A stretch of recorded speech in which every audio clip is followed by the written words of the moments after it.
son of Ryan Amy and Amanda O'Rourke. There you go. He participates in basketball and golf. That's the road. His interests include most agricultural aspects involving crop protection. Oh no, you're right. That's and right. learning how to raise crops and animals. Caden, In his free time, he enjoys golfing or playing basketball with friends. Okay, now go to Fredy. Okay, now Bennett, go to the next one. No, on the sideline. That's right. 50 yards down. Girl in the white dress in the middle of the field. There you go. Representing the junior class is Addison Nolan, escorted by Brody Stefan. Addison is the daughter of Scott and Tracy. She participates in volleyball, wrestling, and FFA. She's a member of No Horizons 4-H Club and attends Ben's Community Church. Her interests include hanging out with friends and hitting the gym. Fredy is the son of Tim and Kylie Steckline. He participates in basketball, tennis, NHS, Dan Beavers, and is a member of the yearbook staff. He attends St. Joseph's Catholic Church every Sunday and Wednesday.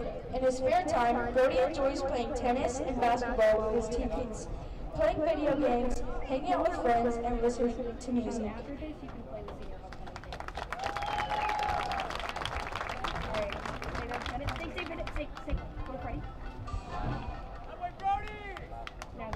This year's homecoming king and queen candidates are Peyton Berry, escorted by Peyton Burkhart.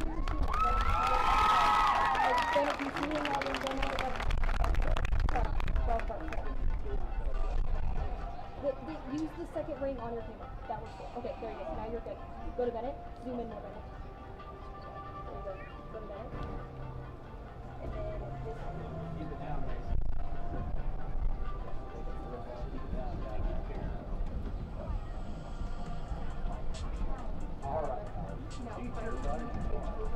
Follow them. Follow the people on the field. Stay on the That's all right. Crowd knows you better. There you go. Peyton is the daughter of Brett Berry and Darcy Harkless. She participates in cheer, NHS, Stuco, the Dan Beavers Committee, and Overlooked. She attends the First Baptist Church. Her interests include tanning, reading, late night drives with the girls, and hanging out with her sister Charlie. She plans to attend Fort Hays State University and major in clinical psychology. Peyton is the son of Matthew and April Burkhart. He participates in football, track, FFA, and the Dan Beavers. He attends Community Christian Church. He enjoys watching Nebraska football and volleyball and hanging out with the boys. His college plan is to attend the University of Nebraska.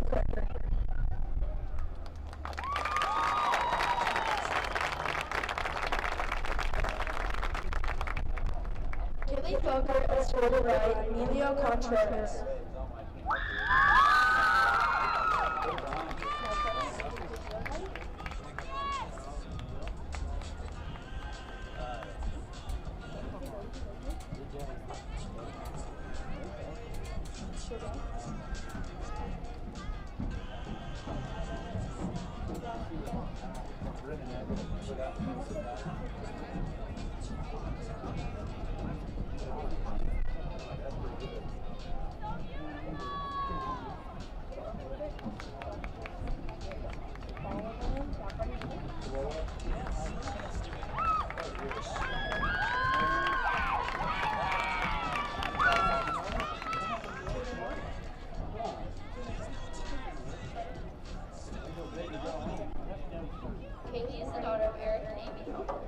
Participates in tennis, basketball, softball, band, encore, jazz band, musical, the all-school play, forensics, Stuco, the Dan Beavers, Overbooked, NHS, and is a senior class president.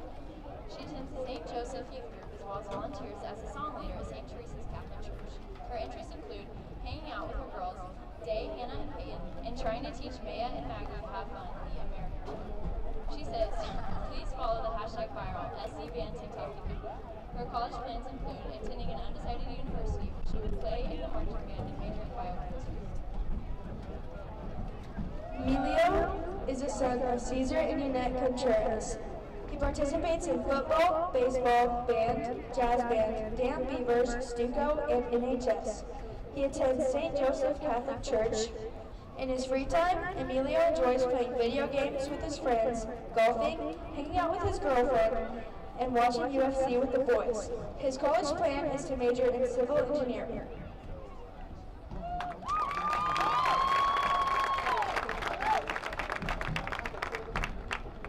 Ella Frank, escorted by Reed Batterton.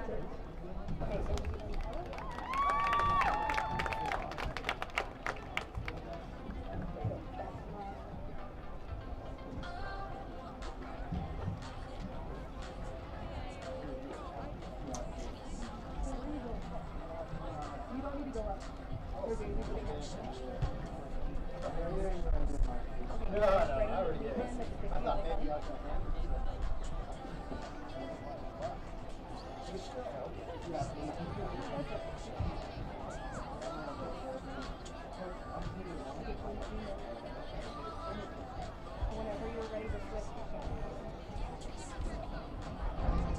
Alright, so Bennett. No, she needs Bennett.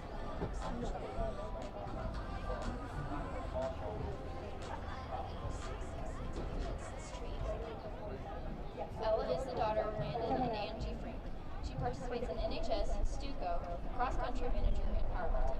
She attends St. Joseph Church and youth group. Her interests include shopping, getting her nails and hair done, spending time with her family, and going on walks with her best friend Reed. Her plans for after high school are undecided. Reed is the son of Sean and Melissa Batterton.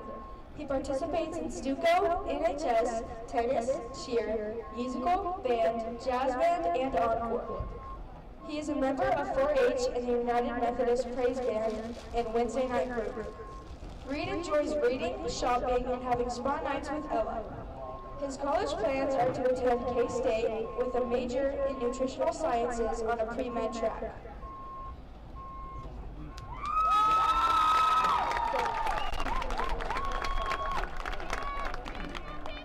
Crowning this year are senior cheerleaders Aubrey Grothhusen and Emma Paulson. Thank you, ladies.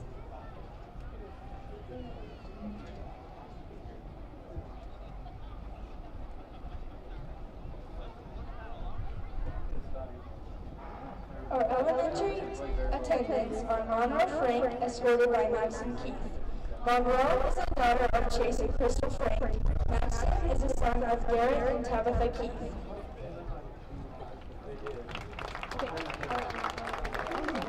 And now, the moment we have all been waiting for. Go the white shot. Aubrey, will you please crown our 2025 Fall Homecoming King, Caden Burkhart?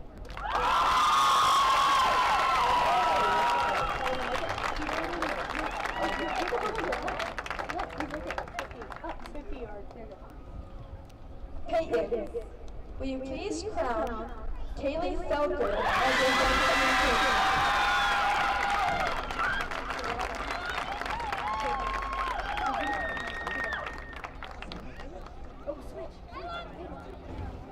Congratulations on behalf of Student Council and Advisor Melanie Aguilar. Enjoy the game. And go Beavers!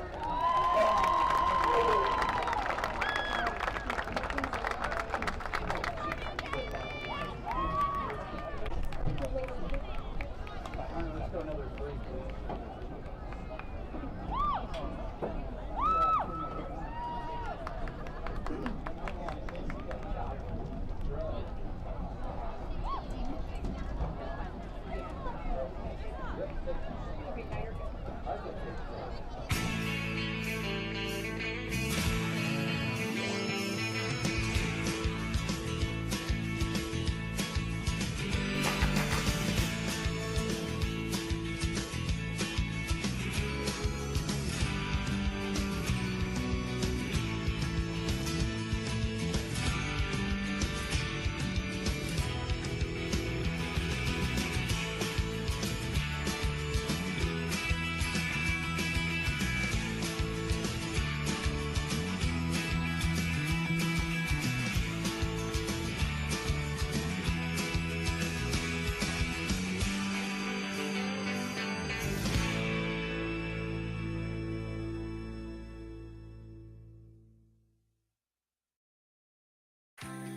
Kansas based, but you still get coverage nationwide.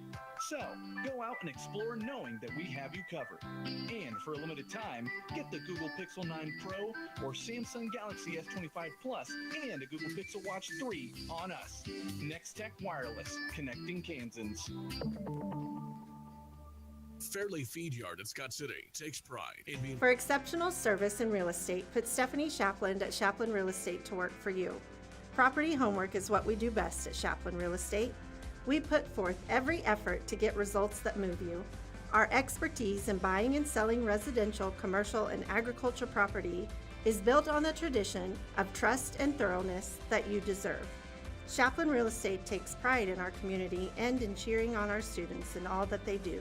Give Shapland Real Estate a call or visit our website today. Since 1950, Pioneer Communications has been right here in Western Kansas connecting your community. We're more than an internet company. We're your neighbors, your friends, your local business partner. For 75 years, we've been dedicated to delivering the experience you deserve, providing high-speed internet, reliable connections, and unwavering support for families, schools, and business. Wherever life leads you, Pioneer Communications, where connection counts, being local makes a difference, and community comes first. BBN is brought to you by Lawrence & Associates Realty Incorporated, Good Anesthesia,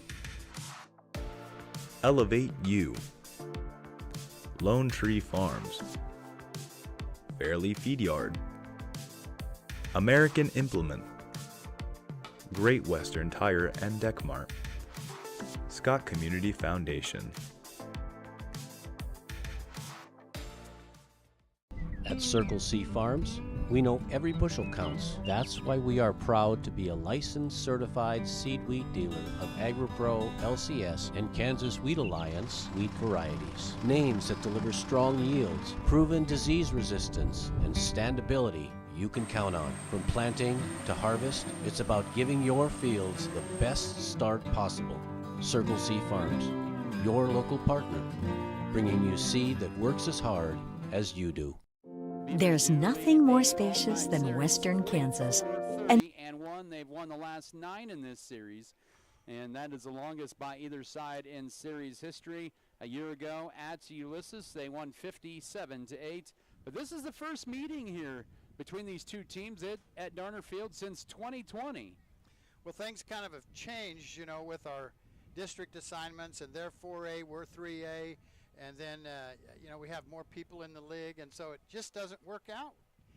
I think it's great that we get to play the Tigers. Oh, for sure. It's the longest head-to-head matchup against any school for Scott City. And before we go further in our pregame, they just concluded with the coronation of the King and Queen. Congratulations to Peyton Bergner, the homecoming king, and the homecoming queen, Kaylee Felker. So once again, congratulations to them on those honors. And so they've had a pretty busy week with all the homecoming festivities, and now it's time for football. But we take a look at this game for Scott City and Ulysses, starting off with the Beavers. And for 15 minutes, it was a physical knockout, drag-out game with Hoisington last week. Bergner took the opening kickoff, 87 yards, and they also had a rushing touchdown that first quarter. But Hoisington on their opening drive just punched Scott City right back in the mouth with an 80-yard drive of their own. And it was a physical game back and forth last week, and it was probably a good thing it ended early, because I don't know if anybody would have had anybody left of how physical the game was. Well, we knew it was going to be that way. You know, Coach Beard, isn't that his Baird, yeah. Baird. Yeah, you remember him playing? He was a physical guy. Yes. And they went to KU and played football, I think at defensive end. And so then when he came home, boy, they really got into the weightlifting stuff. Mm-hmm. And so you knew that this – and they have just really blossomed underneath him.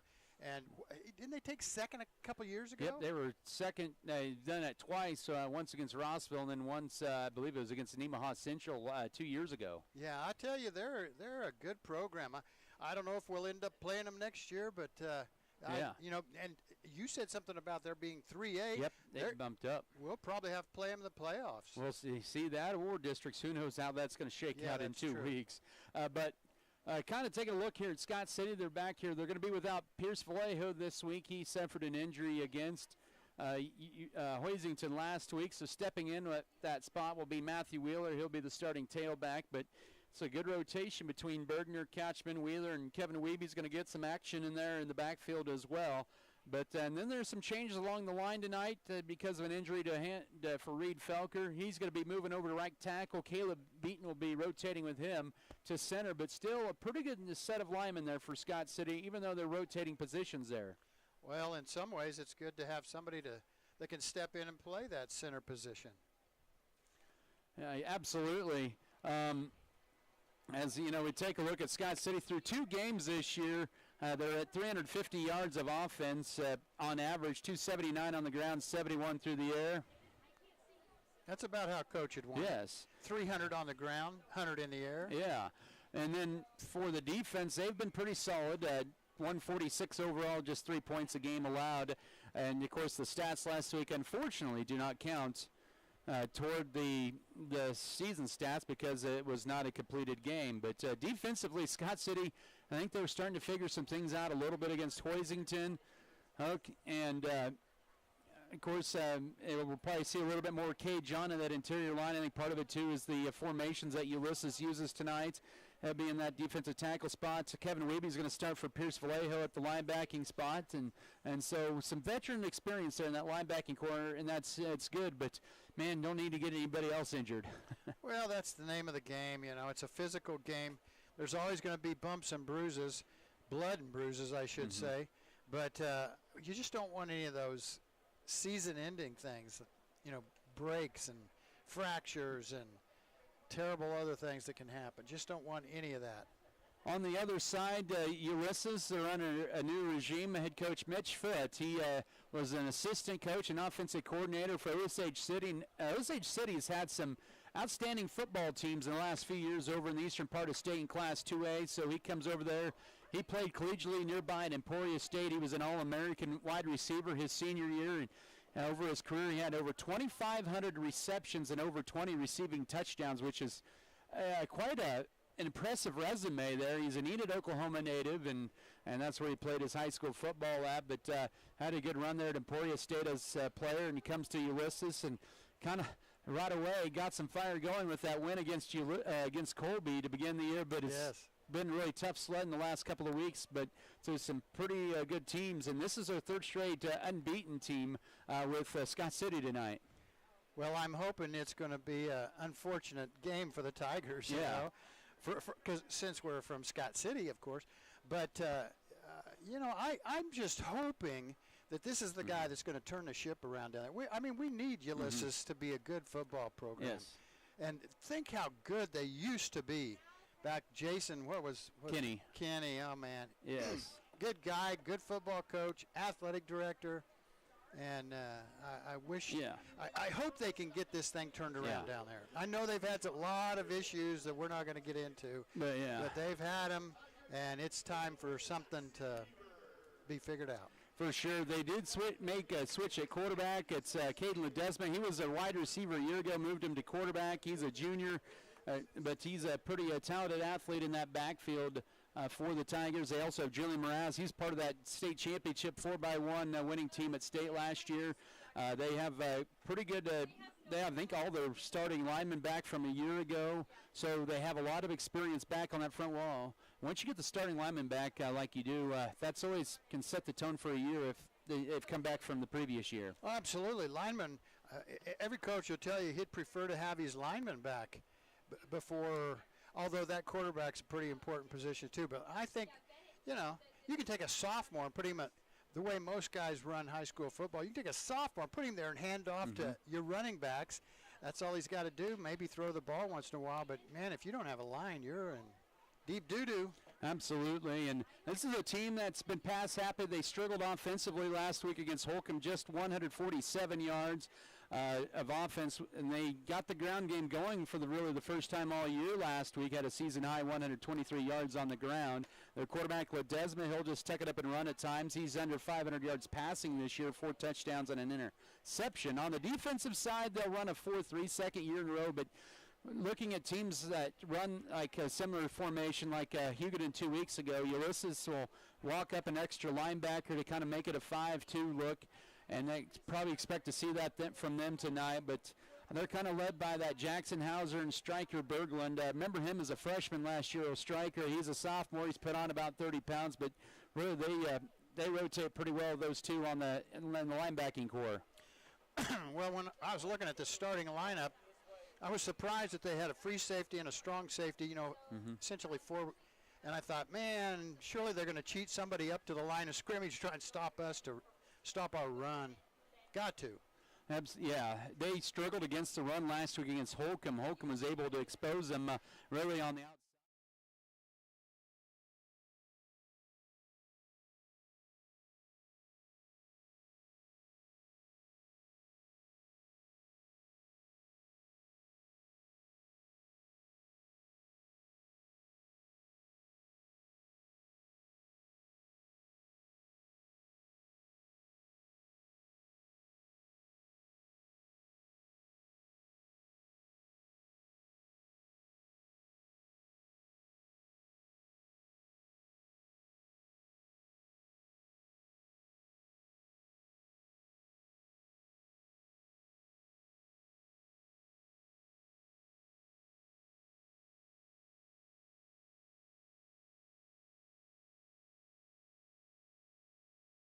For sure, but this is a Ulysses team that has, even though it may have not shown their last 2 weeks and even in week one, this is an improved team and a more confident team from a year ago that Ulysses is trotting out on the field right now at the same time that Scott City trots their team out on the field. We will step aside for a timeout here. We'll take a timeout. We'll come back with your starters. We'll also have keys of the game and the kickoff between Scott City and Ulysses. Back after this timeout. This is Scott City Beaver football. Shells Flowers and More in Scott City is your full-service florist that provides custom floral arrangements and great gift ideas for anyone. Stop in and see what they offer, including jewelry, snack mixes, baby gifts, balloons, baptismals, flavored coffees, and so much more. There's more gift ideas arriving daily. Don't forget to reach out to Shells.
Starting lineups once again tonight here are presented by Security State.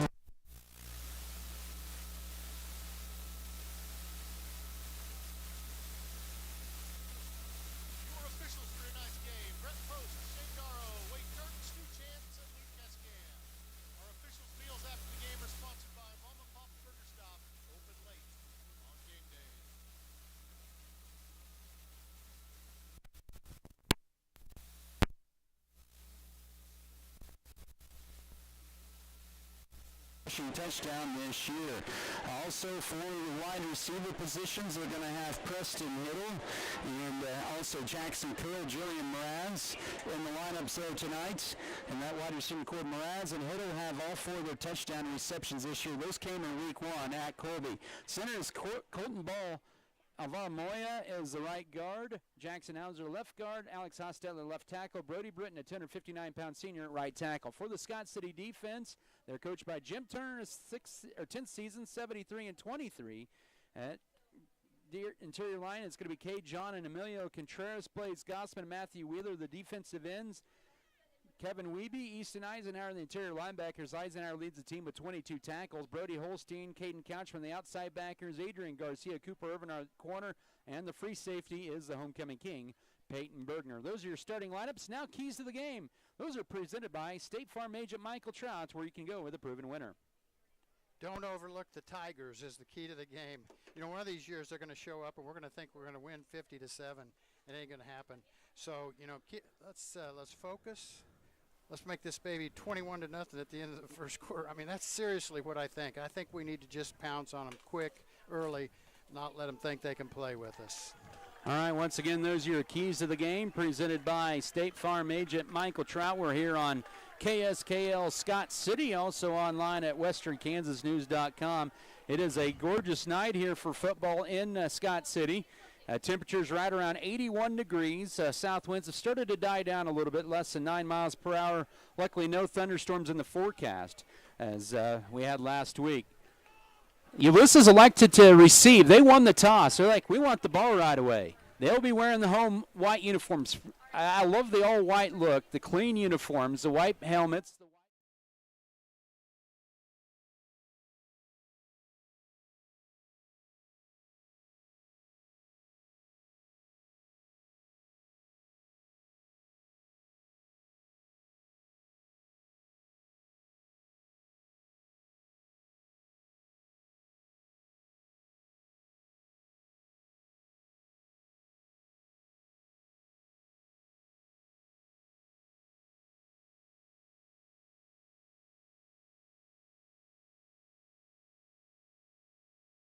It will be Julian Mraz as well as Stryker Berglund.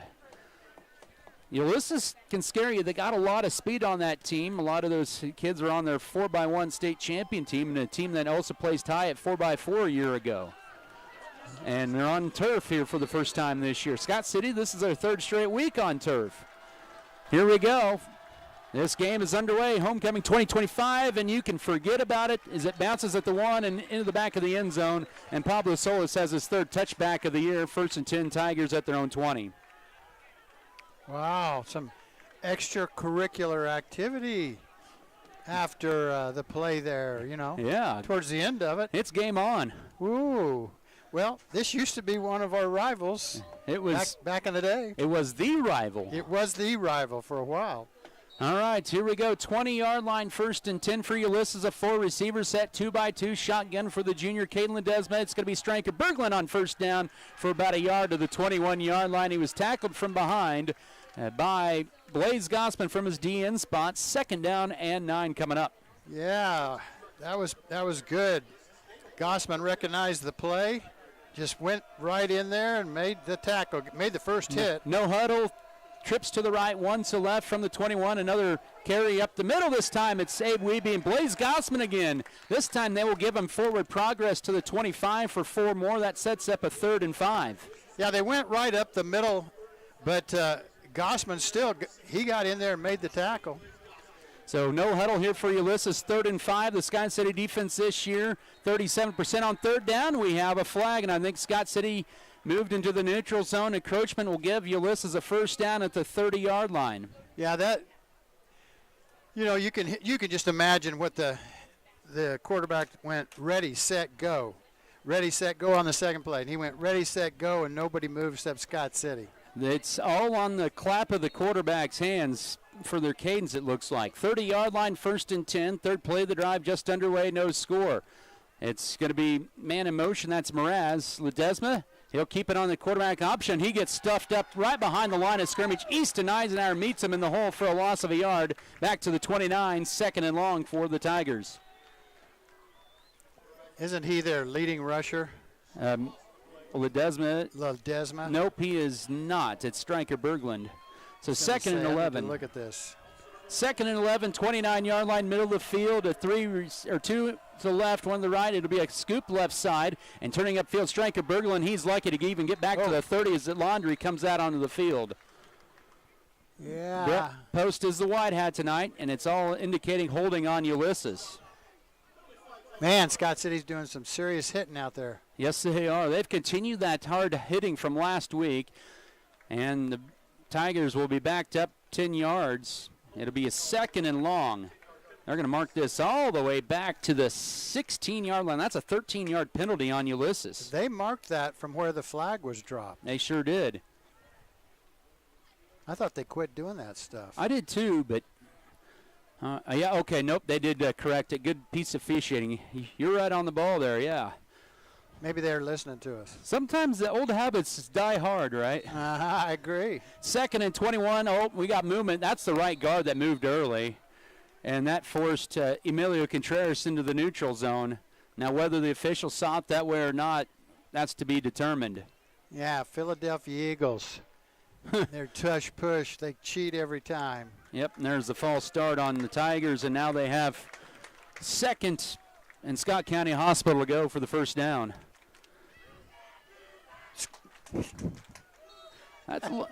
They're at their own 14. They have 26 yards. They'll have a 5-receiver set, empty backfield. It'll be a toss out to the right for Mraz. He may have gotten hooked, but he tried to bounce it out, and he gets to the 19, maybe the 20-yard line. Good job by Cooper Irvin staying at home for a gain of about 6 on the play, but it's 3rd and 20. Well, you know, with them being that far deep, you just knew they were going to have to throw the ball for the first time. They should throw it again, you would think. You betcha. 3rd and 20. It's an empty backfield. Trips to the short side from the right hash mark, 20-yard line. Back to Paz is Ledesma now. He's going to step up, throws it downfield late. Paz is going to be caught for a first down at the 48-yard line. Diving for the catch is Striker Berglund, the sophomore. And coverage that time is Adrian Garcia on a 29-yard pitch and catch to the 49-yard line. Wow, nice play. I thought Ledesma was going to run the football, and then he pulled up and threw it. Great play. From near midfield, they're going to little tunnel screen. The left side pass is completed into Scott City territory. Goes Jackson Curl for about 3 to the 48-yard line as Kevin Wiebe and Peyton Bergner are on the stop. And the new football coach over there for Ulysses was a what in college? Wide receiver. Oh, it shows, by the way. They're running the football and passing. 9:20 to go first quarter, no score. Empty backfield, 2nd and 7, 48 of Scott City, and trying to carry it and losing a yard back to the 49. Matthew Wheeler staying at home, turning it up and making the tackle near midfield, but it's going to be at the Scott City 49 and another 3rd and 8 coming up for the Tigers. I tell you what, Adam. We saw Ulysses play a year ago down there, and seriously, this team looks like a football team. Last year they didn't. 3rd down and 9, they say. Ball just across midfield. 8:50 to go first quarter, no score. But trips bunch to the left as they change the play. 25 to snap it. 1 to the right. Shotgun with Berglund to the right. Back to pass it under duress, and the convoy comes through for the sack. K. John with the sack. In there, Emilio Contreras back at the 44-yard line, a loss of 6 on the play. And that time, Scott City was able to get penetration right up the gut and force a punt. Oh, yeah. It didn't look like there was any blocking going up front that time. And I just bragged on him.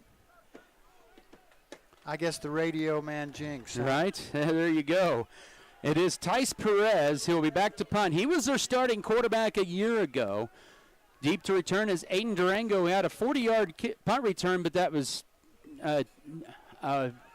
called back last week. Here he takes a ball at the 26, sidesteps one, does Durango across the 30, and is wrestled down at about the 33-yard line that time by Malika Garcia, a junior. So Scott City's first time of the ball, 4 minutes into the game, no score.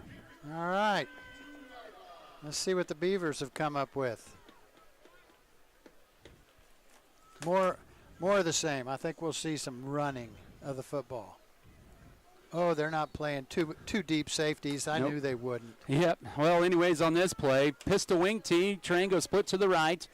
Tight end right side, Mickey Gosman. He'll shift over to left. Ulysses doesn't flinch. They have 7 guys in the box. There are now 8, actually. On first down, here's a carry for Matthew Wheeler. Looked like a little hesitation between the junior quarterback, Drew Metzger, and the junior, Matthew Wheeler. No gain on the play, right at the line of scrimmage, and it's 2nd and 10. I thought somebody moved early on our side. Flinched a little. 2nd and 10. It's right on the 33-yard line, left hash mark. Irvin and Bergner split to the right. Mickey Gosman, the tight end to the left. The wing to the right is Caden Couchman. 7:25 to work first quarter. Shotgun snap. Back to passes. Metzger now has to step up. Swings it out to the right. A little bit too high as he oversailed wide open Caden Couchman out the 35. So a sluggish start for the Scott City offense as they face 3rd and 10. Metzger was nervous, it looked like. Yep. The pocket was collapsing in on him, and he knew where he had looked, progressed over, and decided to throw it to John out there on the right wing. So just overthrew him. And also keep in mind, Scott City has a new center tonight in Kaleb Beaton, so there's a little, the center quarterback exchange. Yes. The Beavers this year 41% on 3rd downs. They send Bergner in motion, back to pass, rolling to his right. Has time, fires it to flats, caught by Bergner, but he's going to be well shy of the first down as Ulysses had him blanketed easily. Jackson Hauser the tackle. Bergner with a catch and a gain of 5 to the 38-yard line. It's 5 yards shy of the first down. Yeah, I'd forgot about Felker is playing at tackle. And Beaton is now at center, and so there's a difference there, even though they practiced all week, it's different in a game. Julian Mraz deep to return, standing at his own 20-yard line to take the snap. Here it's a high snap. It's K. John for his first punt of the year, and he angles it left side, spiral kick as it rolls inside the 20, and then picked up by Mraz inside his own 10. And, he breaks through one tackle, but not the second, as a convoy hammers him down at the 7-yard line, and his helmet came off for Mraz. Wow. But K. John with a nice punt that time of 53 yards, and about a -2 on the return. Nice punt. Nice spiral. And when it hit the ground, it just bounced towards the north. That Ulysses kid got beat to death. Julian Mraz. Yeah, he has got to come out for one play. His helmet came off. He got hit. 1st and 10 for the Tigers. The ball is spotted in the middle of the field at their own 9 at the 6:31 mark of the first quarter in a scoreless game. Ulysses will send a receiver to left. I think they might be, they'll have a wing to the right, tight end right side. Handoff up the middle to striker Berglund. He's going to bounce to the outside, has some room, 15-20, 25-30, and he's escorted out of bounds by Peyton Bergner right at the 30-yard line. A 21-yard rush for Berglund, the sophomore. 1st and 10, Ulysses. You said he's part of a 4x1. Berglund, no. No, but Mraz and I believe Ledesma were. Well, this kid's got some speed. All right, 1st and 10, 30-yard line right hash mark as we're nearing the midway mark of this first quarter. Hand off to Berglund up the middle, 35. He's popped right there by Caden Couchman, also Easton Eisener on the tackle. But, boy, Ulysses really setting the ground game on this series on 2 carries. They're from their own 9 to the 35. Wow. And now Contreras comes out. A little shuffle in the package, and Scott City, I think, wants time. We're going to take it as well. 6:03 to go first quarter, no score. The Tigers 2nd and 5 at their own 35 when play resumes. Back in a minute. This is Beaver football. Miller Veterinary Clinic in Scott City. There's nothing more spacious than Western Kansas, and nobody closer than our communities. We are determined to keep our communities connected to schools, kids to teachers and parents. We believe a connected world is a better place. We're more than what we do for our hometowns. It's what we do with our hometowns. S&T is proud to be your family, your friends, your neighbor. Right now at Lewis Nissan of Garden City is the best time to replace those old tires. From now until October 31st, buy 3 tires and get 1 for $1. It's the best price you can get all year. Don't have a Nissan? That's okay. The sale still applies to you. So get ready for the holiday travel season with some new tires from Lewis Nissan of Garden City and save big. Buy local, buy for less. Buy your tires from Lewis Nissan of Garden City. On 2nd and 5, his play resumes a little shovel pass to Julian Mraz. He will gain about 4 to the 39 as Emilio Contreras was injured on that last play. So it's 3rd down and 1 for Ulysses as they are 1 of 2 on 3rd downs at their own 39-yard line. And they will keep it. It'll be a 1st down right at the 40-yard line for the quarterback Ledesma. Just gained 1 to the 40-yard line, and it's a 1st and 10 for Ulysses.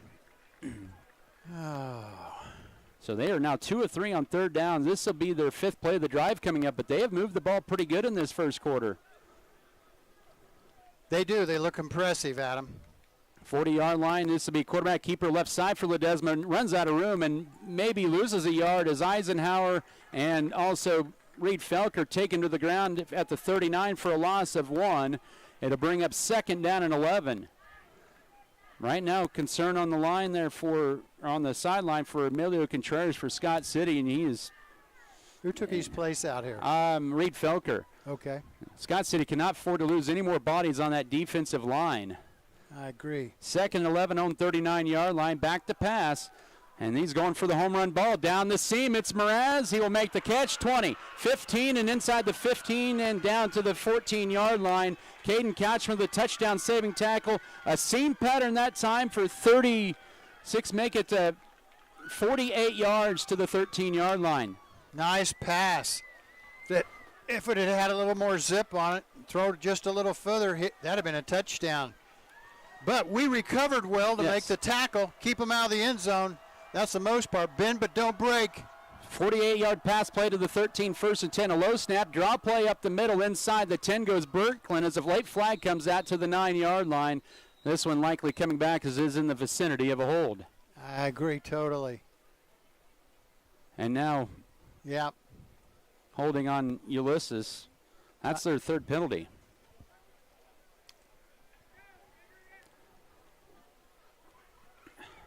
Yeah, they took Emilio Contreras. Okay, he's back to the sideline, but hopefully they're just getting some tape for him.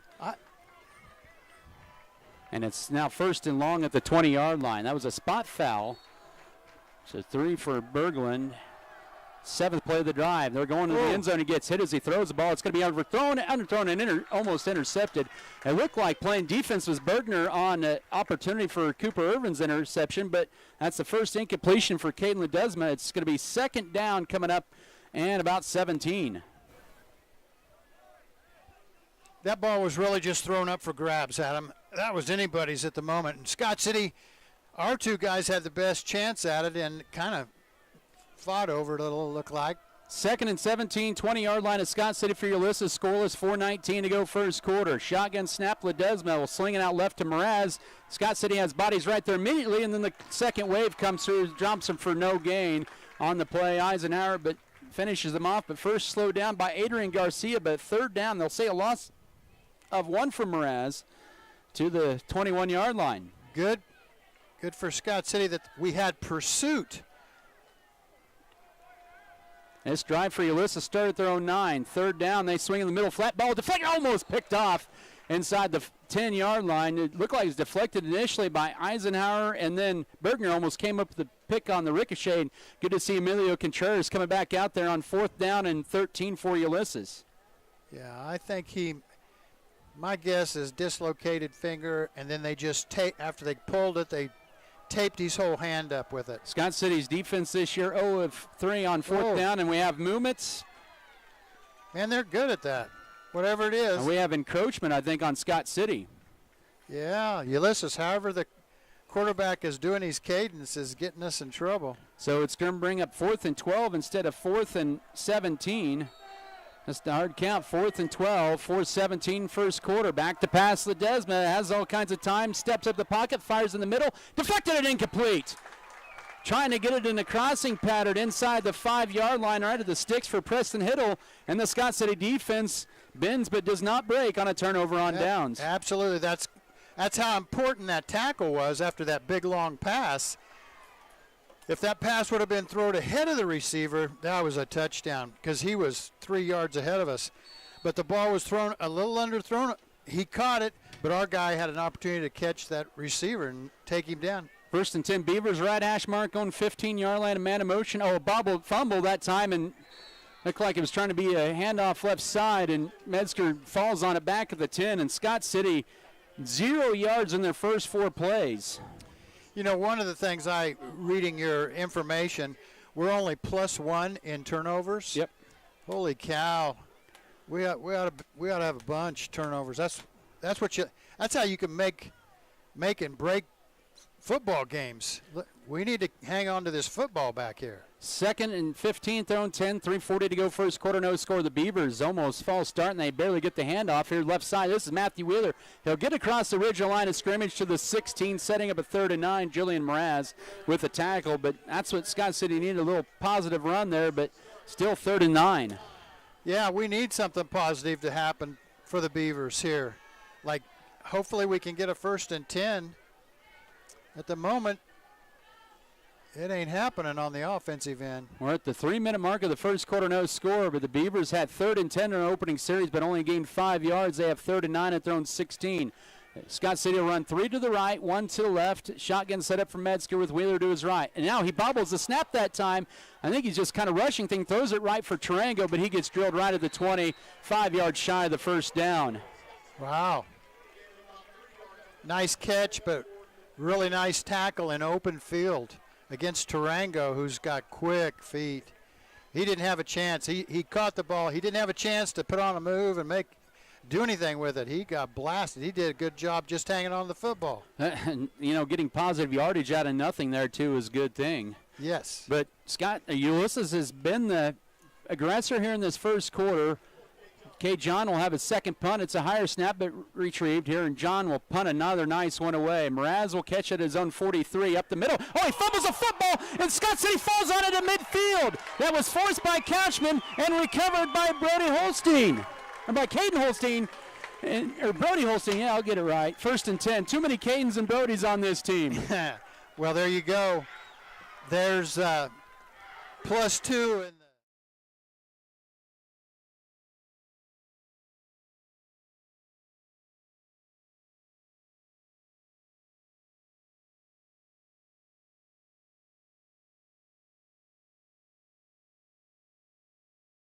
There's some reason we're all here.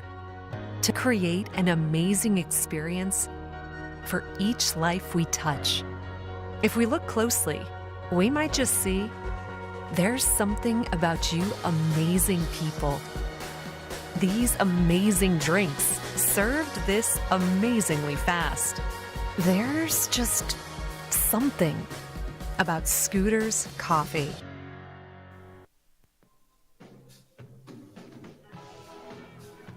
Football tonight presented by Winterland Farms. Also want to thank Wilkins Physical Therapy, White's Food Line, Wheatland Electric, Western State Bank, Western Kansas Insurance, Vogelmore Family Farms, Turner Sheet Metal, and True North Cafe and True North Cattle Company.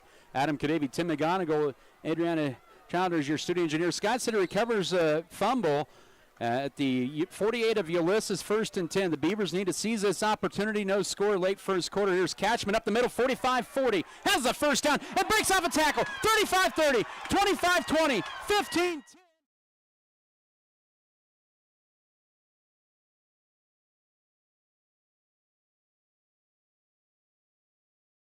Sideline. Unbalanced line. Weak side to the right, to the east side of the field. Most of the guys were on the left side, and then when John got that football, or no, that was Couchman, he cut it back across the grain, and he got hit good and got away from him.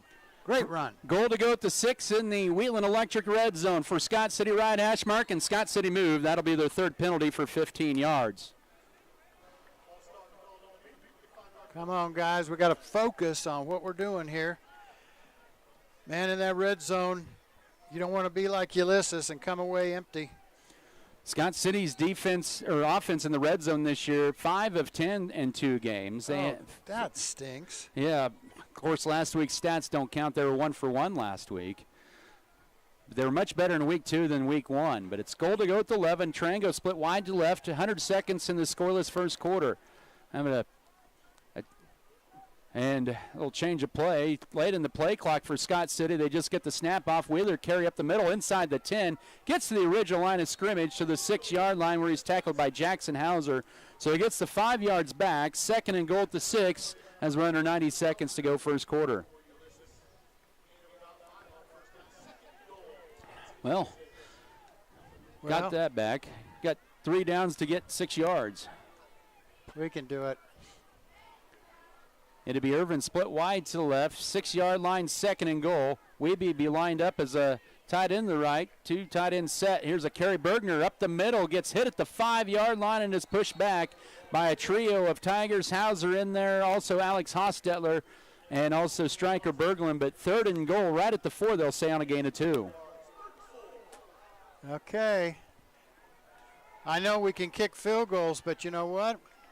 I'd rather have 6 points. No score here. 40 seconds here in this first quarter. The Beavers 0 for 2 on 3rd downs tonight. 2 3-and-outs.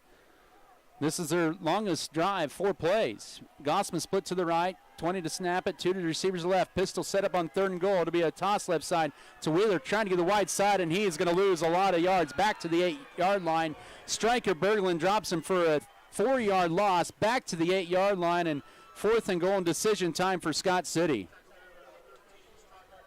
I kicked the field goal, man. Yep, looks like that's what they're going to do. And we may have that in the second quarter because we're down to 5 seconds. I'd let it run out. I wouldn't. Well, it's going to, and that's the end of your first quarter. No score. Surprise here a little bit in Scott City in 12 minutes in the books. Let's take a 1-minute timeout. We got the field goal coming up when we come back. This is Beaver football. Preparation pave on the. There's some reason we're all here. To create an amazing experience for each life we touch. If we look closely, we might just see there's something about you amazing people. These amazing drinks served this amazingly fast. There's just something about Scooter's Coffee. Adding value to our community has been our priority since day one. That's why the Scott Co-op is here with 8 elevator locations, 2 service stations, 5 card trolls, bulk fuel and oil delivery, as well as a full-service agronomy department, including agronomy services, seed, chemical, fertilizer, and custom application. Visit us online at scottcoop.com or download our app for more information. Scott Co-op is a proud supporter of our local communities.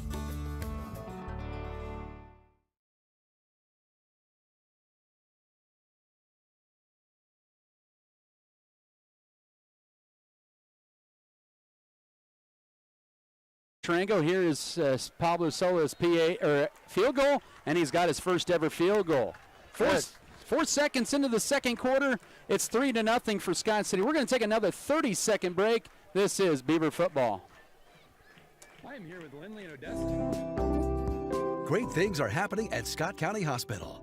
Our team now includes 5 family physicians and 9 advanced practitioners, ready to care for you and your family right here in Southwest Kansas. We're taking new patients, including OB care, and we're here for every stage of life, from welcoming your newest addition to supporting you as you age. Professional, friendly, and close to home. Call Scott County Clinic today. Scott County Hospital, caring for our community because we're part of it.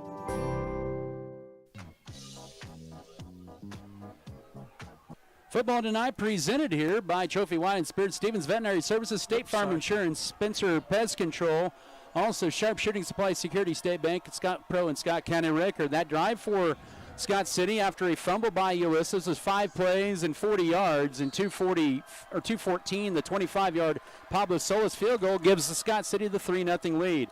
And Solis to boot this one from the 40-yard line, and it's going to be returnable at the 11-yard line. This is Mraz going right side, 15-20, 25-30, breaks her tackle, 35 right sideline, 40-45, and is escorted out of bounds near midfield.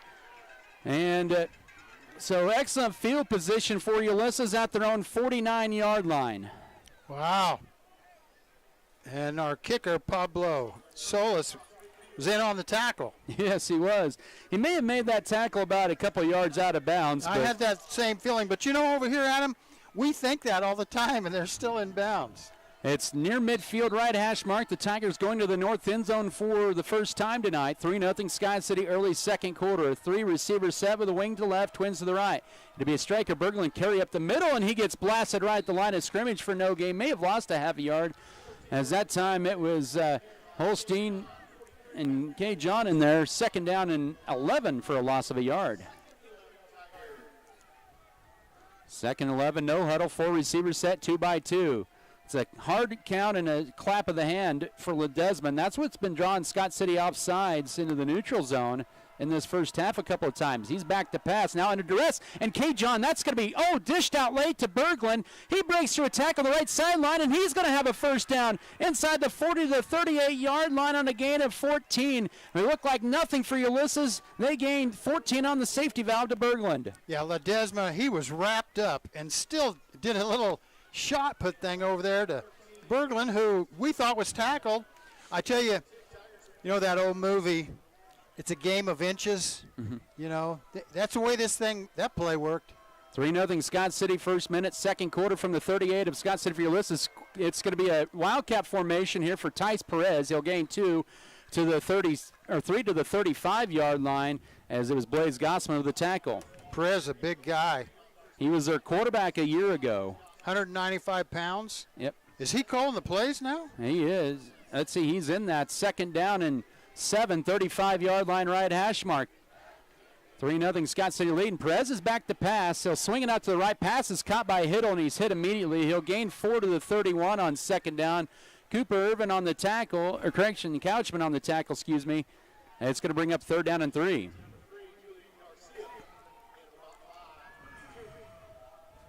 So third down coming up. And up the middle, here's Perez. He's going to be stopped. Now the second effort will get him closer to the first down inside the 30 at the 29-yard line, but it's going to bring up a fourth down and a yard for Ulysses and a gain of a couple. Yeah, I wonder if Ledesma got hit on that hard on that last play, and that changed things up there. Well, I'm looking for him. I don't even see him on the sideline. I think I don't see him either right now, but fourth and a yard. See what the Scott City defense can do here. 9:35 to go first half. This is the 6th play of this drive. 3-0 Scott City. So now they'll have to get used to a different cadence. 4th and a half yard, and Ulysses will burn a timeout. 9:25 to go second quarter. It is Scott City 3, Ulysses nothing. 4th and a half yard to go when we come back in 30 seconds. This is Beaver football. The world needs more farmers. People who know the land. People who support rural communities. People who are as diverse as each acre they care for. But unless you've been born and raised on a family farm, it's nearly impossible to become a farmer. That's why we are building a team of people from our hometown and across the world to do what they love. We are not just a family farm. We are a multi-family farm. We are Volgamore Family Farms.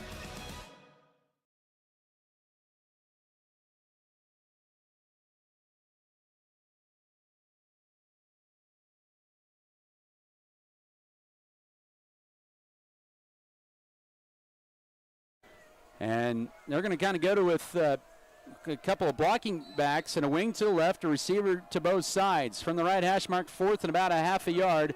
It's Tice Perez. He fumbles the snap and has to fall it at the 30-yard line, and it's going to be a turnover on downs. He bobbled the snap, and he turns the ball over on downs, and Scott City will take over at their own 30. Wow. Well, that's high school football. Well, that can happen in the pros.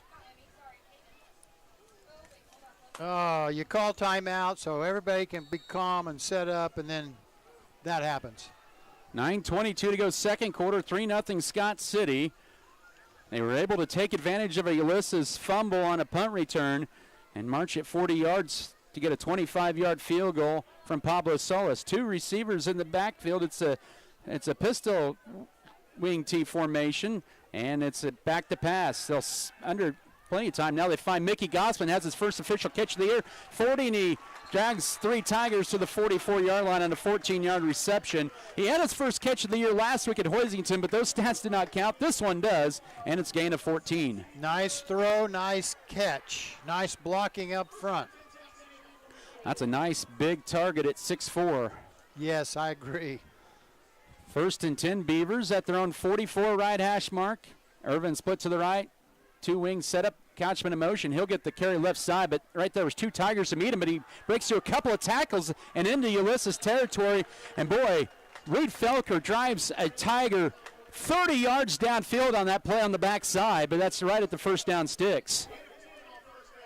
Couchman, he just breaks tackles, don't he? Yes, he does. It's just, that's part of his thing. You thought he was going to be right at the line of scrimmage, but just like that, it ends up being a gain of 10. So back-to-back 1st and 10s for the Beavers here. Now at the Tiger 46-yard line, handoff Wheeler goes right side, has some room, bounces into the outside, 45 inside the 40, and is near another first down. As that time it was Julian Mraz, the free safety or strong safety, making the tackle for a gain of 8. We're starting to look like the Beavers that we know. That's right, 2nd and 2. Little running game, little passing. Get them linebackers out of that zone. 8-minute mark of this first half, 3-0 Scott City. 38 of Ulysses right hash mark, 2nd and a couple. And man in motion is Couchman. Handoff. This is Wheeler up the middle. Has the first down as a Tiger loses his hat. That's Brody Britton. He'll have to come out for 1 play as Wheeler takes it for 4 more. That's a 6 carry. A little over 3 yards per carry for him in this first half. That one's a gain of 4 to the 34. Oh, yeah. What have we had? 3 first downs or 4 on this one? 3 on this drive, 4 overall.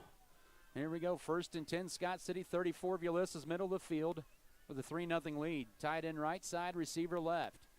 Metzger on first down, back to pass. Has time, steps up, fires it down the seam, and it's through traffic somehow to Bergner.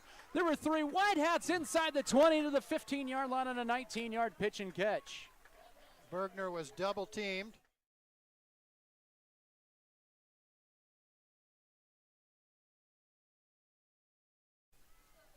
Great catch. They'll end up giving him 20 on the reception. Bergner with 2 catches tonight, has 4 on the year. And the Wheatland Electric red zone, this will be a quarterback sweep right side. This is for Metzger inside the 10, and he's going to be inside there to about the 6-yard line on first. Late flag. That's all the way on the back side, and that's going to be a tough one right there. And the Reed Felker doesn't like something there. And he talked about something. It's going to be, as it stands, it's 2nd and goal to 5. It looks like this is going to be coming back here.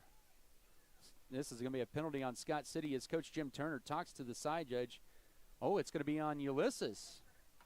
Maybe legal participation, maybe? That's what I was thinking. Did they have 13 guys on the field? And Scott City still gained 9.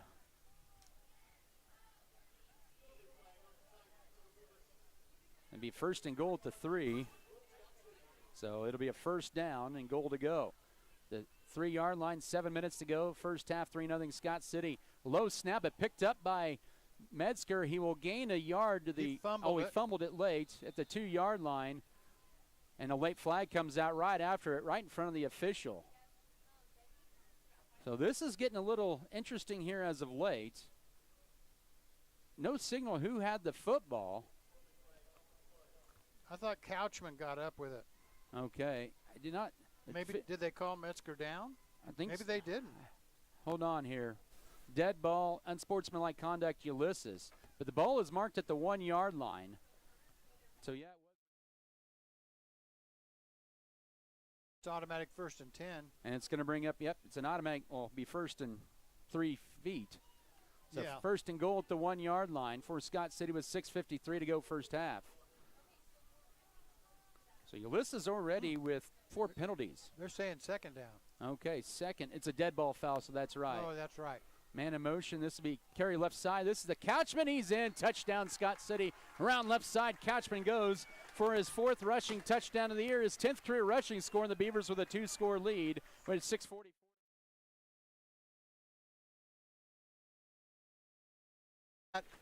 Couchman off tackle. Kind of carried one of the Tigers into the end zone with him. Never did get him down. That was after a turnover on downs. A 2-minute, 38-second drive. Scott City trying to make it 10-0, and Solis will knocked home the extra point. 6:44 to go, second quarter. It's Scott City 10, Ulysses nothing. We'll come back in 30 seconds for the kickoff. This is Beaver football.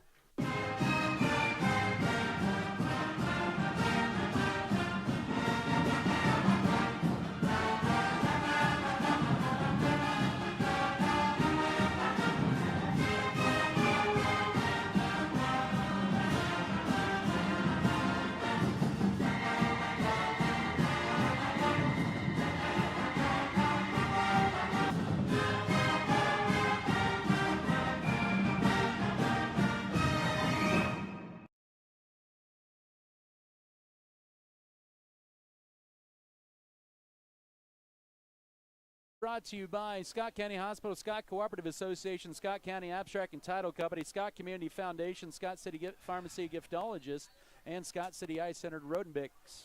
That's Scott City Drive, 8 plays, 70 yards and 2:38. They get the 1-yard run from Catchman and the extra point from Solis. Mraz will have a returnable kick at his own 12-yard line here as he goes up the middle. Look out, 20, 25, 30, 35, 40. 45 midfield. He's at the 40, and he's going to house at 88 yards, and Ulysses is back to within a couple at the 6:33 mark of the first half. But Scott City says there's a flag on the play. The officials blow it dead. I don't see a flag. I don't either, but the officials are indicating, I don't know if they're... Sideline warning, maybe? Oh, it is a touchdown, but it is a sideline warning on Ulysses. So it is count. That's an 88-yard kickoff return, and you don't want to kick it to number 17, and Ulysses is on the board here with 6:32 to go first half. Nice blocking by the Tigers on that. I tell you, the Tigers have showed up to play football. Now, do they go for two or do they go for one? Do they? Okay. Kicking the extra point will be Alvaro Moya out of the hole to Tice Perez, and Ulysses is a short player. Well, actually, they need a kicking tee. You got time. Kick it off the turf. So now it's 10-6, and all that momentum Scott City has is subdued for the time being here with 6:32. It sure is. All right. And that's the second time in 3 games that Scott City has, or 2 games technically, that they've allowed a kickoff return for a touchdown. Snap is down, place is good, the kick is on the way, and it is good. Ulysses with a kickoff return to make it 10-7 for Scott City, 6:32 to go second quarter. We'll come back in 30 seconds. This is Beaver football.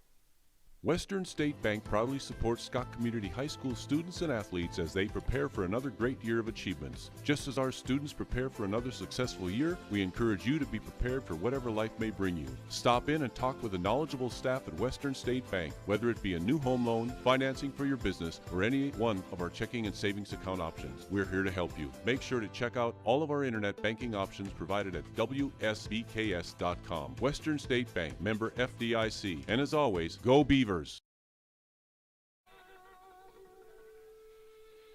I could go all the way.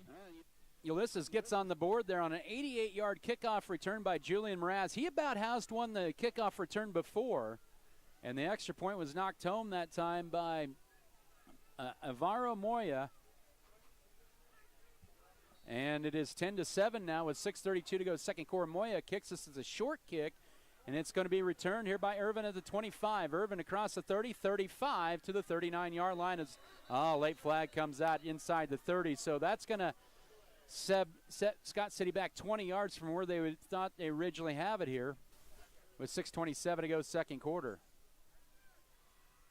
It'll be the 4th penalty for Scott City for 25 yards, and it'll be first and 10 Beavers at their own 20. Yeah, that's too bad. Holding. Yeah. So I think the Ulysses Tiger is holding Pablo Solis every time he kicks off. Yeah, but that kid goes over there and just gets a hold of him. It's not holding until you get caught. Exactly. 20-yard line, first and 10, middle of the field for the Beavers, now with just a 3-point lead after the kickoff return. It's confusion for Scott City. It's a offset eye pistol set, a toss left side to Catchman. Will cut it upfield 25-yard line to the 26, maybe 27 on first down for a gain of 7 as that tackle is made by Striker Berglund, 2nd and 3. Well, have we had a tailback that deep in the backfield? I don't think so. I think that's a first for me. 27-yard line left hash mark for Scott City in their own territory, 2nd and 3. A 3 receiver set to the right, 1 to the left. Metzger in shotgun has Wheeler behind him. He'll swing it out to the right side. It's for Cooper. Irvin stumbles as he takes it across the 30 for a first down and brought down by Berglund at the 33-yard line for 6 more. And a Scott City 1st and 10. Well, the one thing about it, Scott City's owning the time of possession of this game. At least the second quarter they are. Yes. First quarter it probably was Ulysses. And they do mark at 32-yard line, 1st and 10. Pistol wing tee, a low snap this time, and Metzger has to fall on it back at his own 27 for a loss of 5. We miss Felker at center. Yeah. Kaleb Beaton, his first start there at center. So there's going to be some nerves. There's going to be some problems. You know, I bought a Colby paper. We were up in Colby this weekend, and just to see how did Cimarron beat Colby 39-0. New center. For 2nd and 15, and now we have a official timeout. I think we got maybe equipment issue for Scott City. He told Irvin to go to the sideline. All right. Yep. So I don't know what he's. I don't know what that was all about, but it's 2nd and 15, and probably get a new play as well because Scott City was getting ready to run it. Irvin just came to the sideline. Nobody's talking to him or looking at him. That was weird. 2nd and 15, 27-yard line, 5:20 to go first half, 10-7 Scott City. Shotgun set up for Metzger with 2 to the left, 1 to the right, and a wing to the right. Metzger back to pass. Sets up a middle screen for Wheeler. Makes the catch, 30. Cuts it left, 35, 40, 45-yard line, 1st and 10. A little tailback screen for 18 or 17 yards for a first down. One of the things that happened to Colby was they lost their center in that game and had to replace him with another guy. And so they had all kinds of issues snapping the ball in shotgun to the quarterback. Hey, it kind of sounds like us here tonight. 3 receivers to the left.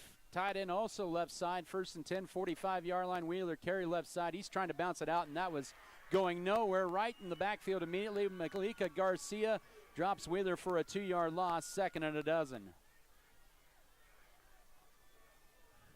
Oh, them Tigers, they're fired up. I think our kids on offense are doing well. We just need to continue to move the ball, try and get some points before halftime. Wheeler tried to bounce that outside, but Ulysses had collapsed that left side over pretty quickly there. Triangle to the left on 2nd and 12, 2 receivers to the right, but now they move 1 on the left side. Play fake for Metzger as he rolled to his right. Has to tuck it up and throws it late, and it's incomplete. It was trying to get it to Couchman. And the late flag, that's going to be roughing late flag on, let's see here. So it looked like Reed Felker and also Malika Garcia were kind of tangled up at inside the 30-yard line. This might be on Ulysses. We'll see. Well, Felker was, when I turned to look, Felker was on the ground and Garcia was standing over him. All right, we're going to get the official dead ball, personal foul, Scott City. They're going to get that on Felker. Well, I wasn't watching it, so I don't know what happened. So a tough break for the Beavers there is now they're going to be, that's a dead ball with the incompletion. That's going to bring up 3rd down and 28 to go. Man.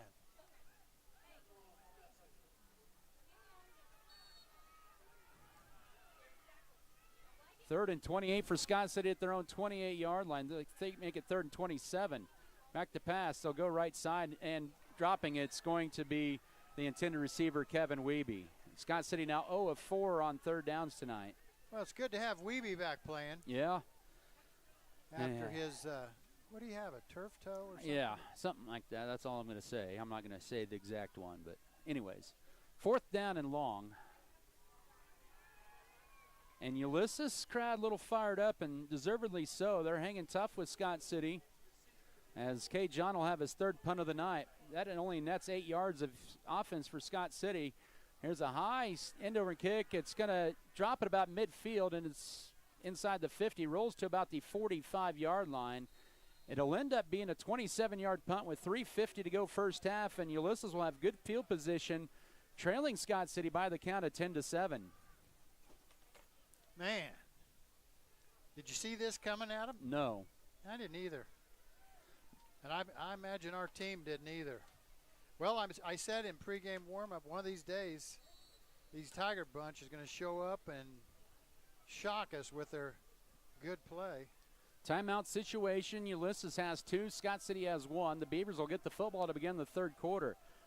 2 receivers set to the left from their own 46. It's a handoff, goes right side to Berglund, but he's going to be brought down and give a 3-point takedown to Matthew Wheeler for a loss of a yard back at the 45. He just snuck behind there and got the tackle. Oh, yeah, that was just like everybody on the defensive line and the offensive line, they were just all bunched together there.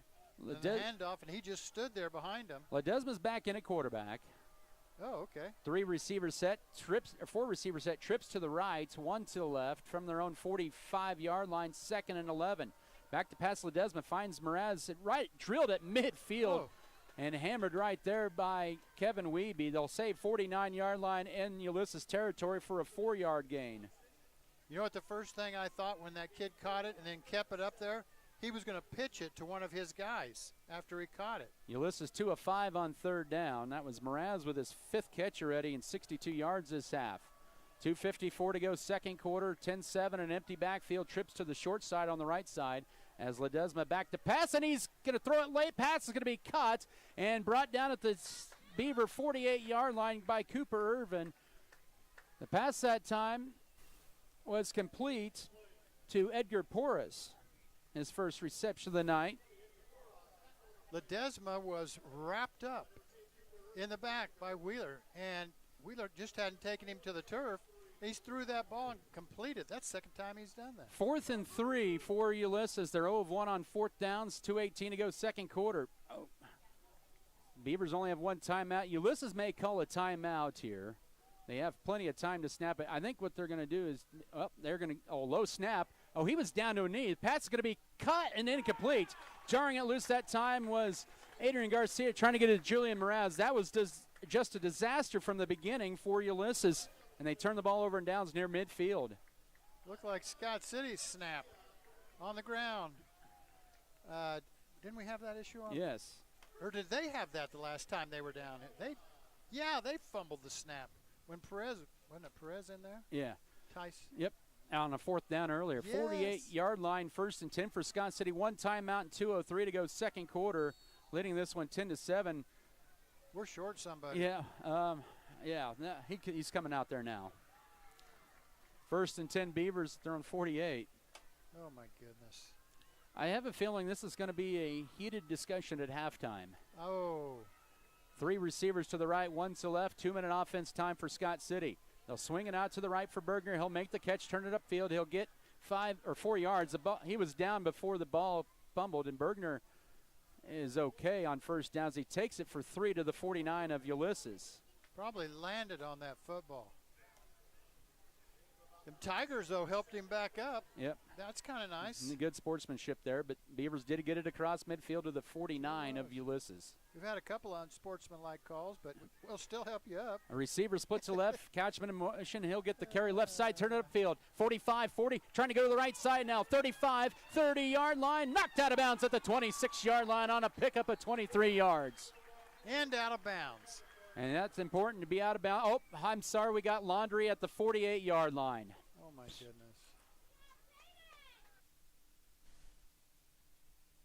goodness. Holding on Scott City. Boy, that's a tough break.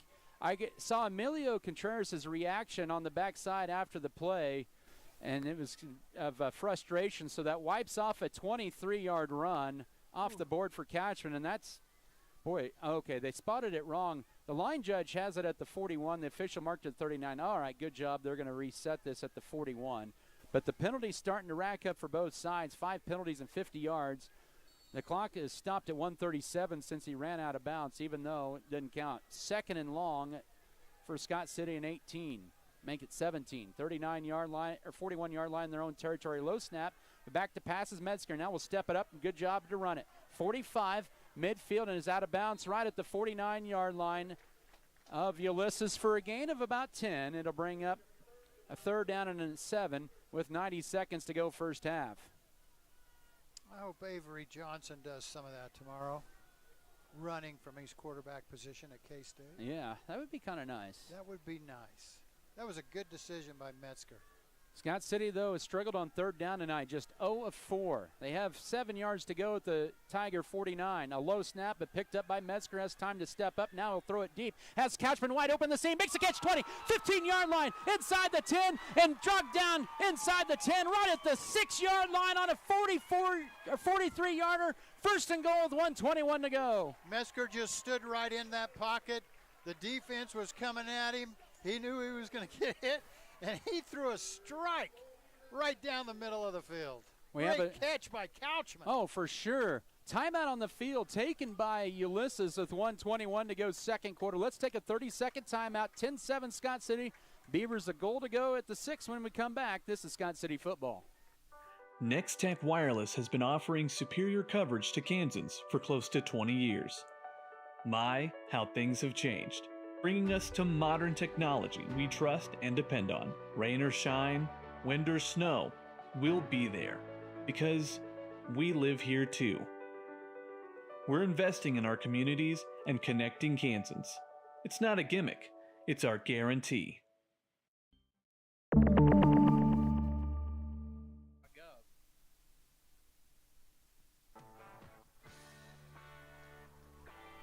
Football tonight is brought to you by Iron Insurance Partners, Richards Financial Services, Our Brothers Auto Body Mechanic, Protect Spraying Service, Precision Ag and Seed Pokey Feeders, Platinum H Insurance, Perfect Auto Detailing, Plain Jans, and Pioneer Communications. Scott City with first and goal at the Ulysses 6-yard line after the Tigers burn their second time out of the half.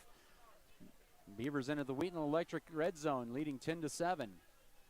Pistol set up with tight in the right side, 3 receivers to the right. Wheeler Carey goes right, turns it up inside the 5, and is spun forward to the 3-yard line. And he was brought down by Malika Garcia for a gain of 2, they'll say, to the 4. Well, clock's running. Clock really isn't an issue here. No, it isn't. But they've got time. Final minute of this second quarter. 4-yard line of Ulysses for Scott City. This is a big score opportunity for the Beavers to try to go up 2 scores right before halftime, possibly. Man in motion. This will be a counter left side to Couchman. Oh, he gets popped. Bounces to the outside, and he's losing real estate, and he'll be – oh, he's still going. Still going, and he maybe musters his way back to the line of scrimmage. Maybe he loses a half yard out of all that. But it'll be up 3rd and goal at the 4 with 35 seconds. And now Scott City may have to get a little more sense of urgency here. That was quite the run. Run for nothing. Run for nothing, but it was sure exciting. 22 seconds to go first half. Scott City with a 3-point lead. Man in motion, rolling to his right. It's Metzger on 3rd down, has time. Fires. Oh, it's almost picked off. He tried to get it to Bergner through traffic with 14.3. And boy, that was a big drop that time.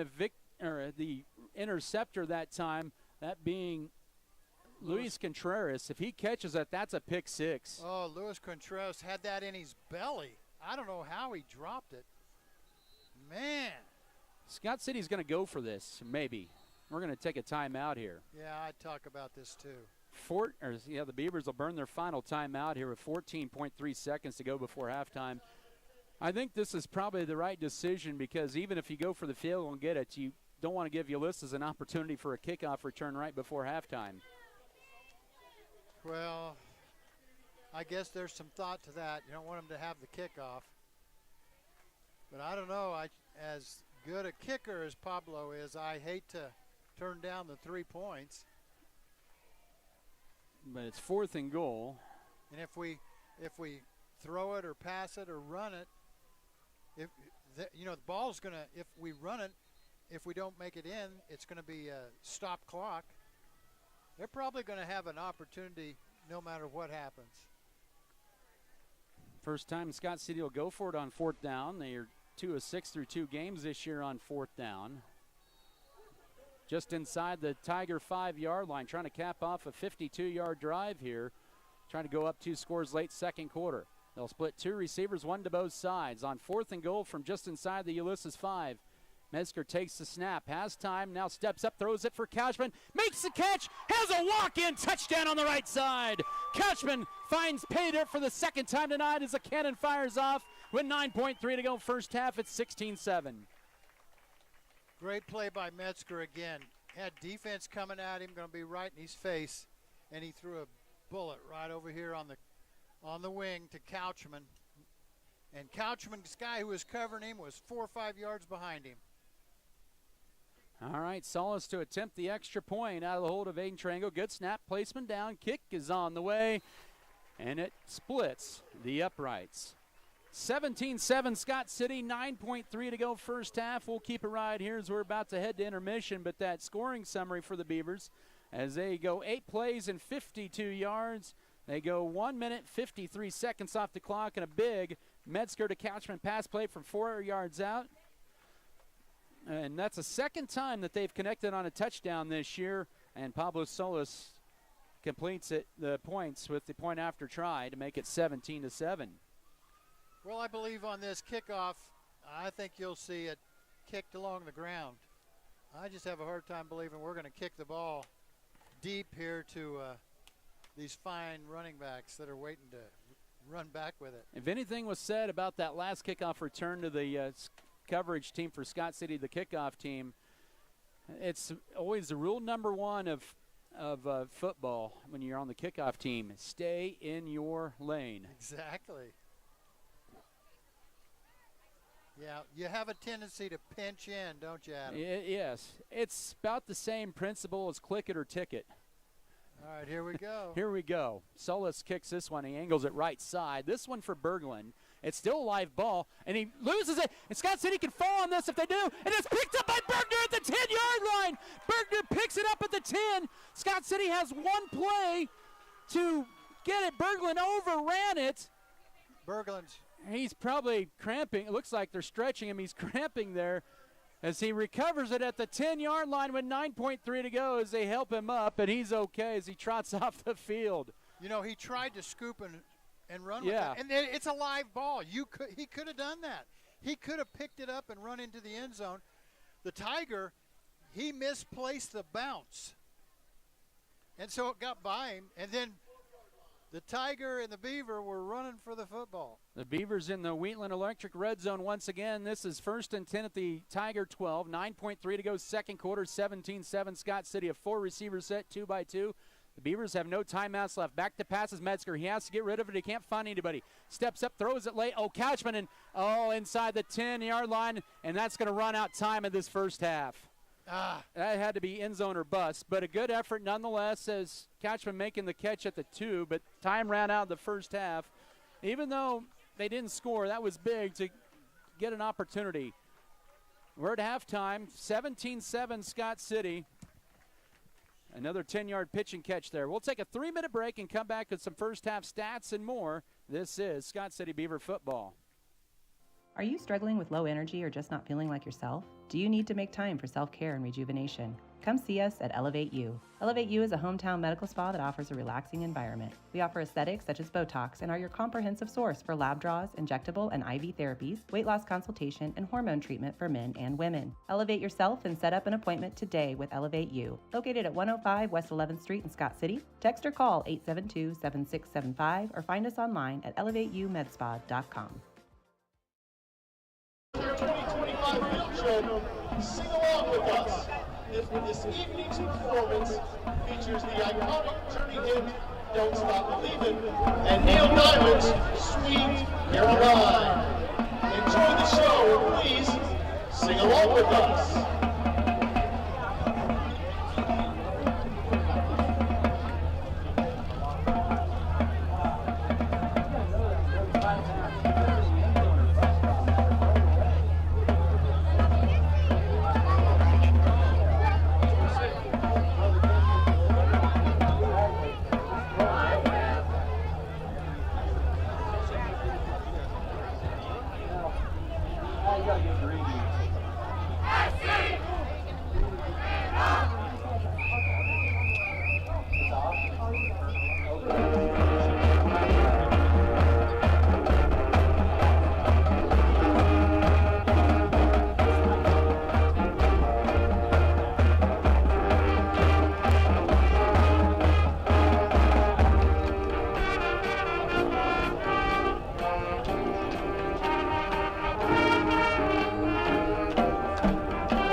SCHS band.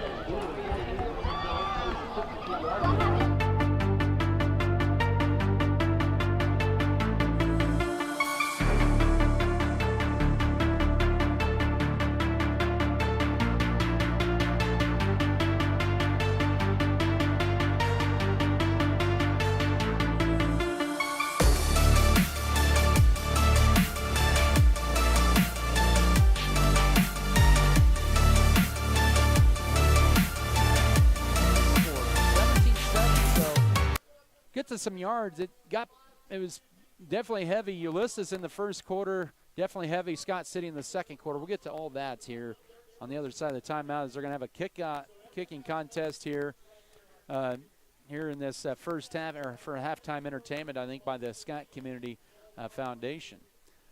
So we'll see who has got the good leg here. What are they doing with little kids or something? That I don't know. But we'll come back in 3 minutes. We'll come back with some first half stats. We'll also come back with some scores across the league and the state in 3A. District play opening up for many people tonight. Scott City will have the final 4 games of the season in district play after tonight. We'll step aside for another 3-minute break. This is Beaver football. When you want plain talk with exceptional results, count on Norder Supply to serve you. With over 40 years of experience in the crop protection business, the dedicated team at Norder Supply is passionate about assisting you in achieving maximum net return per acre by delivering unparalleled agronomic advice and best in customer service. That's how they define success. To serve you better, they have an aerial application service and do it all for very competitive rates. Call them today at 620-872-3058. Norder Supply, plain talk, exceptional results.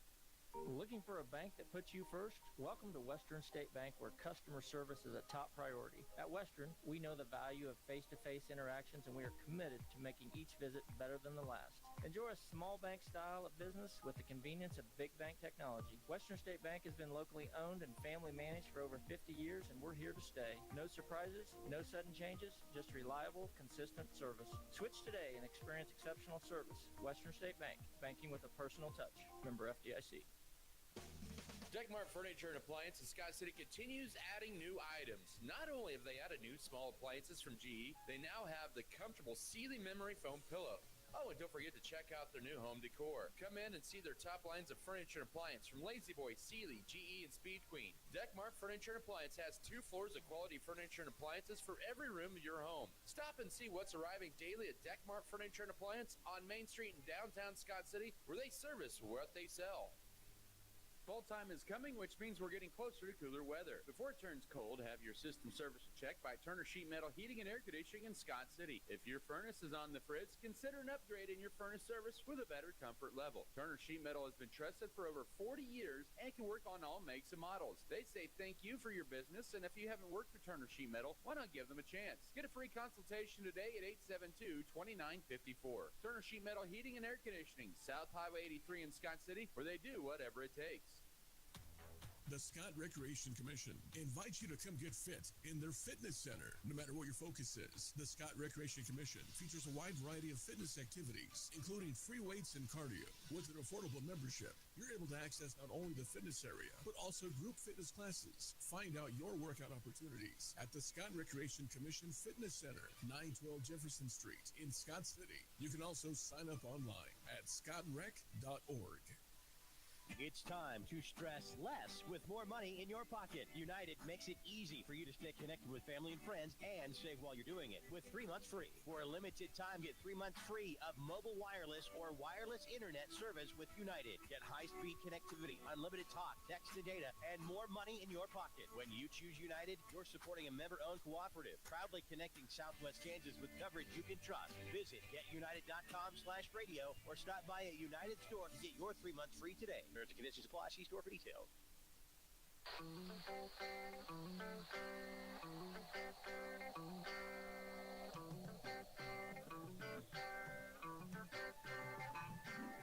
All right, back here inside Scott City's Darner Field here at halftime. They had a little quarterback competition where you throw to people in the ring and get money there, and they got, well, we got 3 of them. So a couple of them did pretty good. Didn't hear the name of the young man that's going to get ready to throw, but let's get some yards here for Scott City and Ulysses. The Beavers did a better job in the second quarter containing Ulysses. They ended up 132 yards. They had most of those yards in the first quarter on that drive that went from their own 9 to the Ulysses or Scott City 15-yard line. So that was 76 of their 132 yards in the first half were on that one drive. They were 10 of 16. Actually, for 114 yards, they were 11 of 17 passing, so they actually had 136 yards. 11 of 17 for 114 yards in that first half for Ulysses. Ledesma was 10 of 15. And he had 110 yards. Julian Moraz, the leading receiver, 5 for 62. Tice Perez came in and went 1 for 2 passing for 4 yards. Their leading rusher was Stryker Berglund, 7 carries, 27 yards. They had 22 yards of rushing on the ground on 15 carries. They were 2 of 6 on third downs and 0 of 2 on the fourth down in the first half. For Scott City, they had 226 yards of offense in that first half. 128 through the air from Drew Metzger, 10 of 13 passing unofficially in that first half. And a touchdown pass to Caden Cashman ended up with 4 receptions for 59 yards in that first half, and 57 yards in that touchdown in the first half for Scott City. Peyton Bergner had 28 on 3 catches. Matthew Wheeler had 8 rushes for 19 yards in the first half. Caden Cashman, 5 rushes for 68 yards and a touchdown for Scott City. They were 1 of 6 on third down and 1 of 1 on fourth down in the first half. So that was some scores or some stats there for you. Of course, classifications came out yesterday. Scott City remained 3A in football for 2 more years and 3A for most of the other sports this year. Good. But some interesting notes regionally. Great Bend dropped from 5A to 4A. Hoisington and Larned, and as well as Lyons, they bumped up from 2A to 3A. Ulysses is the smallest 4A school. Thought maybe they would sneak down to 3A, but Baldwin had one fewer student in 9 through 11 grades than did the Tigers. Doggone it. That would have been interesting to see all the league schools at least in 2A and 3A. Yeah, I think that'd been good. Yeah, for sure. And also, some big ones across the state. Mill Valley bumping up to 6A. St. Thomas Aquinas dropping down to 4A again. Cape and Mount Carmel to 5. Just to name a few there. Well, that's always interesting, and that's with regular classifications, they count freshman, sophomore, junior, senior year. Yep. Everybody in high school. For football, they just count freshmen, sophomore, and juniors, and then that you're in those districts and in those classifications for the next 2 years. So we're talking 26 and 27. All right, let's take a 2-minute break. We'll come back with some scores from the state and the other side of our halftime break. 17-7, Scott City leads it. Back in 2 minutes, this is Beaver football. Since 1950, Pioneer Communications has been right here in Western Kansas, connecting your community. We're more than an internet company. We're your neighbors, your friends, your local business partner. For 75 years, we've been dedicated to delivering the experience you deserve, providing high-speed internet, reliable connections, and unwavering support for families, schools, and business. Wherever life leads you, Pioneer Communications, where connection counts, being local makes a difference, and community comes first. As your local community foundation, we are dedicated to preserving local wealth so the communities in and around Scott County will forever.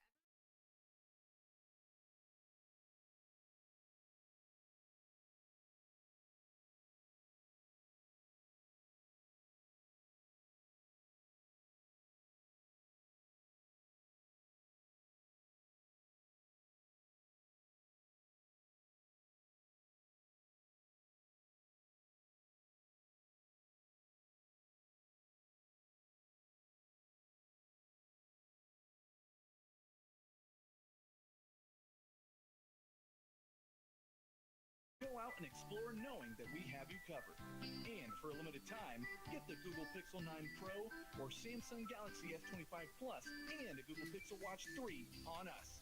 Next Tech Wireless, connecting Kansans. Life is all about your vision. That's what Dr. Joshua Gooden and the staff at Scott City Eye Center believe. They care about your health and are dedicated to exceptional service to give your vision the level of attention it deserves. Dr. Gooden can diagnose and treat an array of eye diseases, conditions, and problems. It's easy to see that Scott City Eye Center cares for your vision. Schedule an appointment with Dr. Joshua Gooden today at 620-872-0040. Scott City Eye Center supports all area school activities. All right, we're back here at Scott City's Darner Field. Let's take a look at some scores, first of all, from across the GWAC. Some interesting scores here, to say the least here. Okay. Hugoton and Colby, I know everybody picked the Eagles to win that one and probably lose it as well. That's because they both are. Well, exactly. Okay, what's the score? 35-6 Hugoton over Colby.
Alvaro Moya to kick it off as the third quarter set to begin. It's Catchman and Bergner deep to return. There's a shorter end over and kick, and this is going to be returned by Scott City at the 25. Here's Cooper Irvin, 30-35, and he's across the 40 to the 41-yard line. He's had a couple of nice returns here tonight.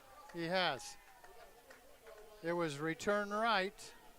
Had a lot of blue out ahead of him. He runs hard and fast. So it's going to be a good place to start at the 42. Exactly. 42-yard line of Scott City for the Beavers to begin this third quarter in a 10-point lead. 17-7. The Beavers once again without Pierce Vallejo tonight. I hope to get him back here toward the end of the year, hopefully.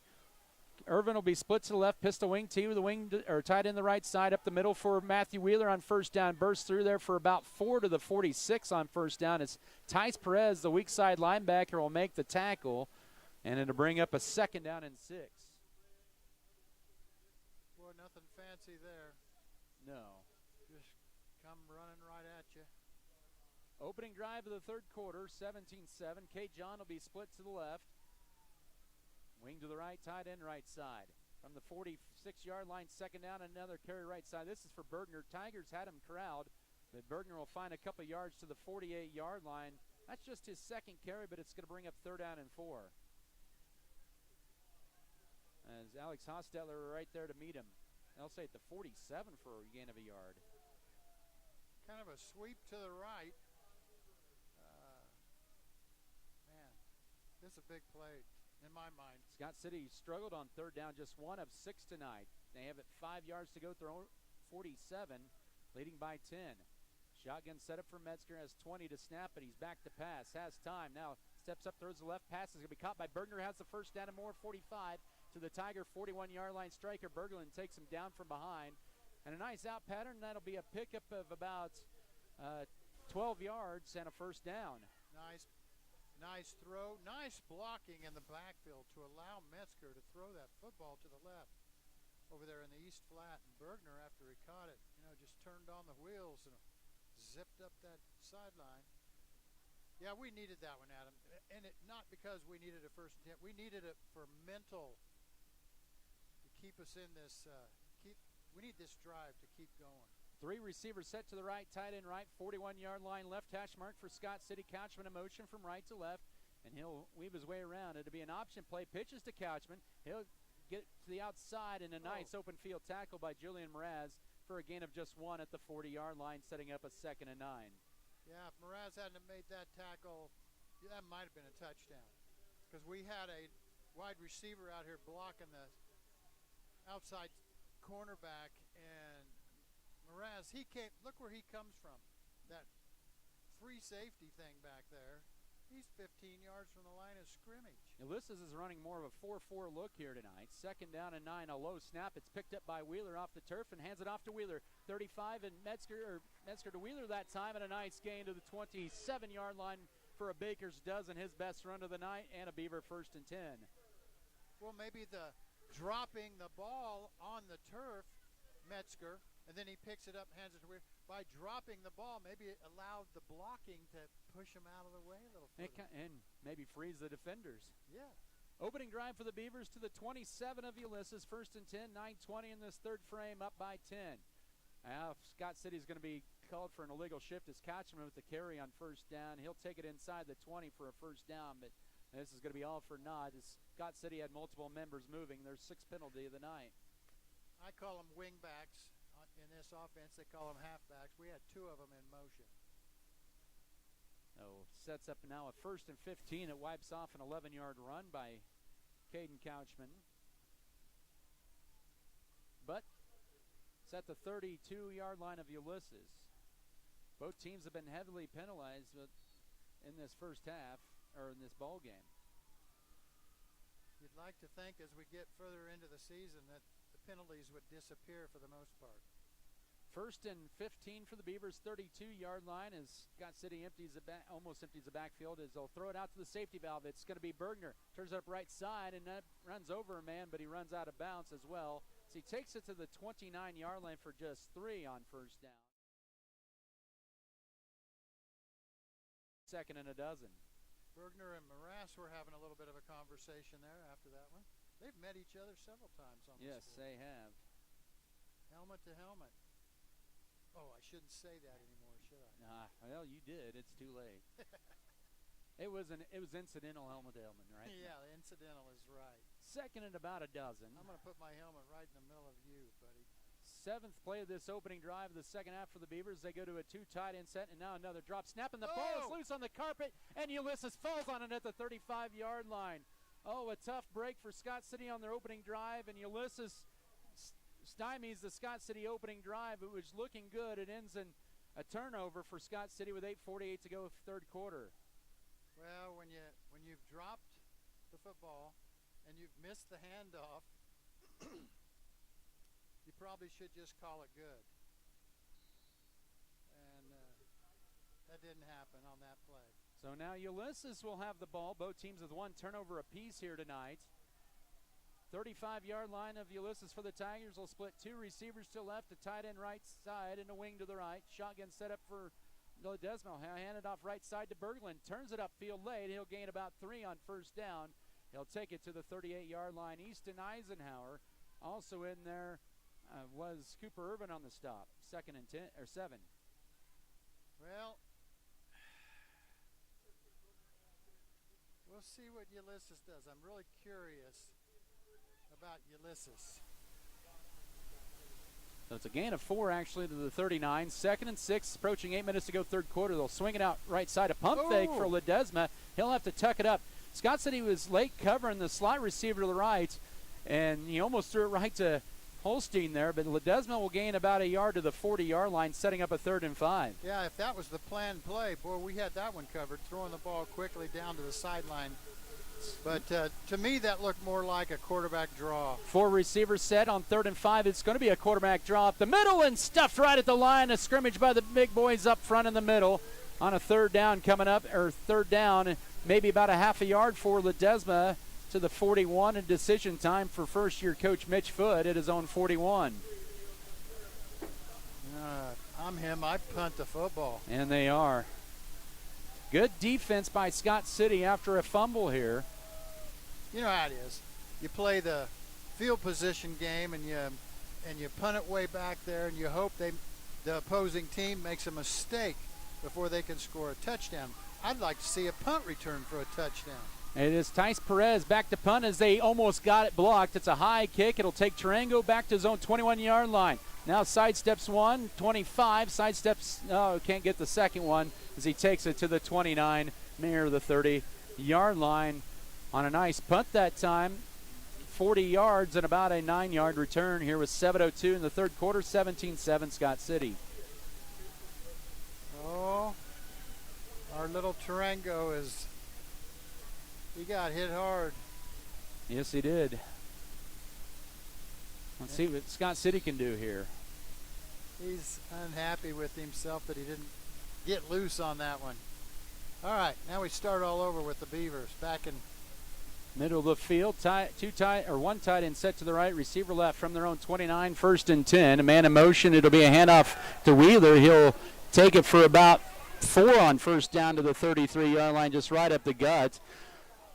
And that tackle made by striker Berglund.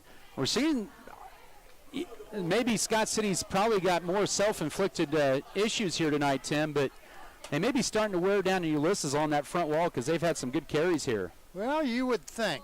I think that's why Coach keeps pounding it on them.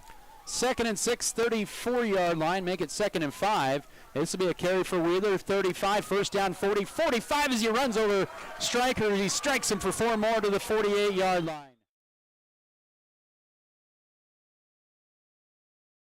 Carries tonight for Wheeler and Scott City with a 13th, 1st and 10. I think Wheeler's going to break one of those before this game's over. On that one there, he came close. That kid didn't really tackle him. That kid hit him, and Wheeler lost his balance and went down. Beavers at the Scott City 48-yard line, midway point, third quarter. Another Wheeler carry right up the middle into to Ulysses territory for another 4 more. As he's up to 60 yards on 13 carries, 2nd and 6 coming up. Oh, Wheeler, what's he run about? 5'5" and 165 pounds? He's the Scott City modern-day version of Darren Sproles. I say that. Isn't that his number? And that's his number. That's exactly what I was leading into. Yeah. 2nd and 6. Tiger 48 for the Beavers. 4th play of this drive. Up 10. 5:40 to go, third quarter. Catchman carry left side, 45. He'll be near, or he's going to get the first down on second effort to the Tiger 40 as he takes striker Berglund for a ride for a couple of extra yards and an 8-yard run. And 1st and 10. Couchman, I don't know how he does it, but he gets hit hard, and he still gets 2 yards. It just amazes me. 1st and 10, Scott City, ball at the Tiger 40-yard line toward the middle of the field as we approach 5 minutes in a fast-moving third quarter. And this is a play fake for Metzger on first down. Steps up and now will throw it late, finding Bergner. Oh, he mauled it in, and he's going to score! Touchdown, Scott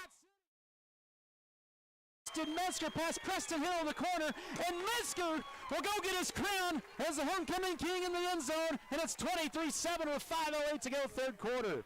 I thought Preston Hill of Ulysses were going to knock that down. He actually looked like he helped catch the football. Like they both had a hold of it, and Bergner just yanked it away and took off for the end zone. Wow. What a catch by Bergner in concentration. Yes, what a great throw by And Metzger. we have a flag on the play on the PAT. They didn't even get it snapped there. They got 12 men on the field. That was a minute 54 on that touchdown drive for Scott City. Yep, legal substitution there. Metzger with the second touchdown pass of the night. Bergner holds in his first touchdown reception of the year. And Scott City now with a 13-point lead. Right? I don't know. Coach Turner talking it over and saying if he wants to move it half the distance to the goal or not. And then if they do, they may think about going for 2. Nope. They're just going to keep it right there, it looks Absolutely. like. We need our field goal kicker, Pablo, to get some practice in here. Here's the snap, placement down, kick is on the way, and it is true. The Beavers with a 24-7 lead on homecoming. 5:08 to go, period 3. We'll come back in 30 seconds for the kickoff. This is Beaver football.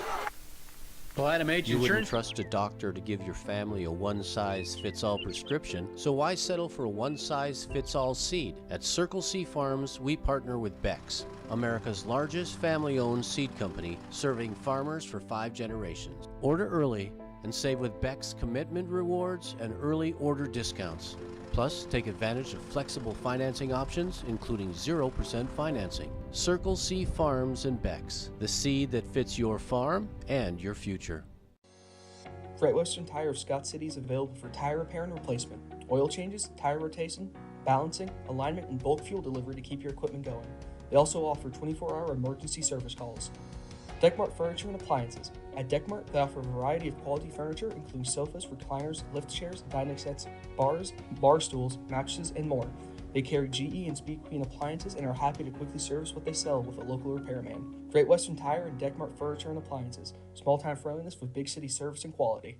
Mraz had been the entire first half, Tim, and good awareness that time by Solis to kick it right to him. Well, that's what I was wondering. I noticed, too, that they had switched those guys in the back. Who was going to get the thing, and maybe they thought that Solis was going to kick it over here to the west side of the deep into the field. So Scott City with their first 3 possession lead of the game, 24-7 at the 5:01 mark of the third quarter. Though Ulysses will run 3 receivers to left. We may see a heavy dose of pass the rest of the night. Well, as I say that, a quarterback draw, but Scott City was not fooled on that time. It was Desma tackled by Easton Eisenhower as he kind of limps after that play. A gain of a yard, 2nd and 9. Well, I hope Easton just has a wee bit of a cramp thing going on. Yeah. He told me his goal is to break 3 helmets this year. He already broke 1 the first game of the year. Are you serious? Yeah, at Cimarron there. 2nd and 9, 32-yard line. Ulysses for the Tigers at the 4.5-minute mark of the third quarter. Fake the scoop, toss left, and it'll be a quarterback run right side and maybe another yard to the 33. Goes Ledesma. He's brought down by Caden Couchman. And those are planned runs. Those two. What is up with this, Adam? Why isn't he not? I have no idea, but we've got a timeout for Ulysses. And I think Coach Fritz wondering what the situation is as well. We'll come back in 30 seconds. The 4:19 mark of the third quarter. 24-7 Beavers back in 30 seconds. This is Scott City football. Great Western Tire of Scott City is available for tire repair and replacement, oil changes, tire rotation, balancing, alignment, and bulk fuel delivery to keep your equipment going.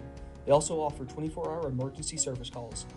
Deckmart Furniture and Appliances. At Deckmart, they offer a variety of quality furniture, including sofas, recliners, lift chairs, dining sets, bars, bar stools, mattresses, and more. They carry GE and Speed Queen appliances and are happy to quickly service what they sell with a local repairman. Great Western Tire and Deckmart Furniture and Appliances. Small-time friendliness with big city service and quality.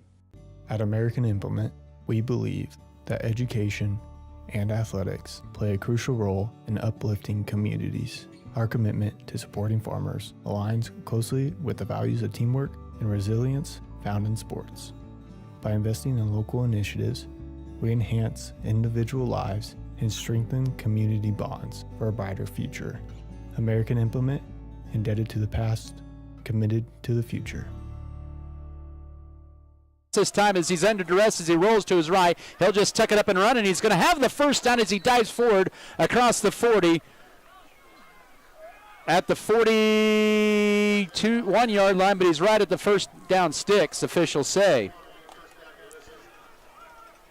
So Ulysses runs a no huddle. That is their third down conversion of the night. They'll keep the drive alive on first down and another carry. And this time Blaze Gossman takes it from behind for a yard to the 42 at the 4-minute mark of the third quarter. Man, I can't believe that they would.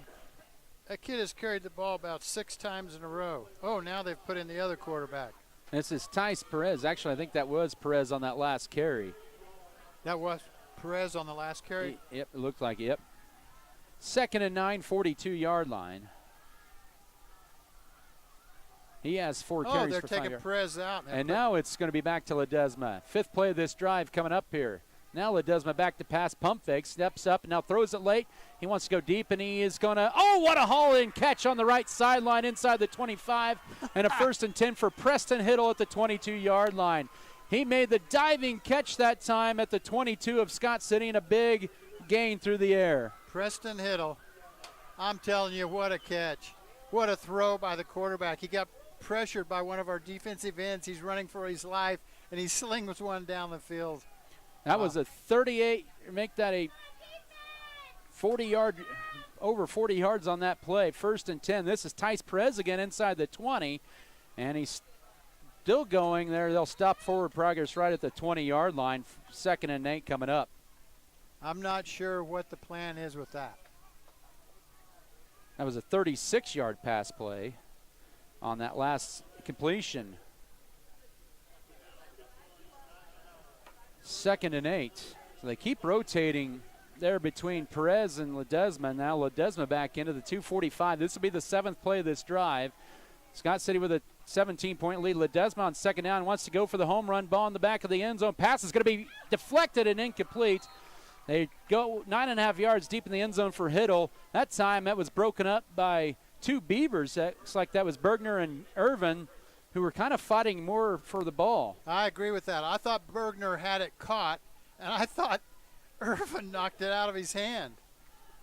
This is more 4-down territory here for Ulysses, down 3 scores late 3rd quarter at 24-7. 3rd down and 8. They are 3 of 8 on 3rd downs. Ledesma looking left, and now he's under duress. And he's going to be brought down back at the 26-yard line. Caden with the sack. Also Matthew Wheeler in there. It's a loss of 5 to the 25, and it's going to bring up a 4th down and 13. Good for Caden playing that. I'm assuming he's a defensive end. He's playing in the interior line tonight, his first start there. But it's 4th and 13 for Ulysses. Oh, yeah, you're right. He's at a tackle. Kind of a speed rusher there. 2 receivers to the right, 1 left. Low snap here. Perez is now the quarterback, and he is going to be sacked again on a delayed blitz by Caden Couchman at the 32-yard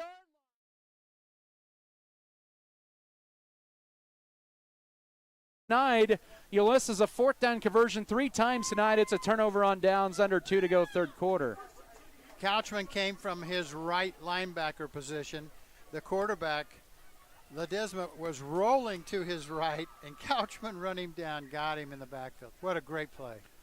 If you're Scott City, you can get a score here. You can put this game away, possibly. Maybe put a little bit more doubt. I shouldn't say put the game away, but put a little bit more doubt in the minds of the Ulysses Tigers. I guess it still is 3rd quarter, isn't it? Yeah, it's 1:55 to go. So a good force of the turnover on downs.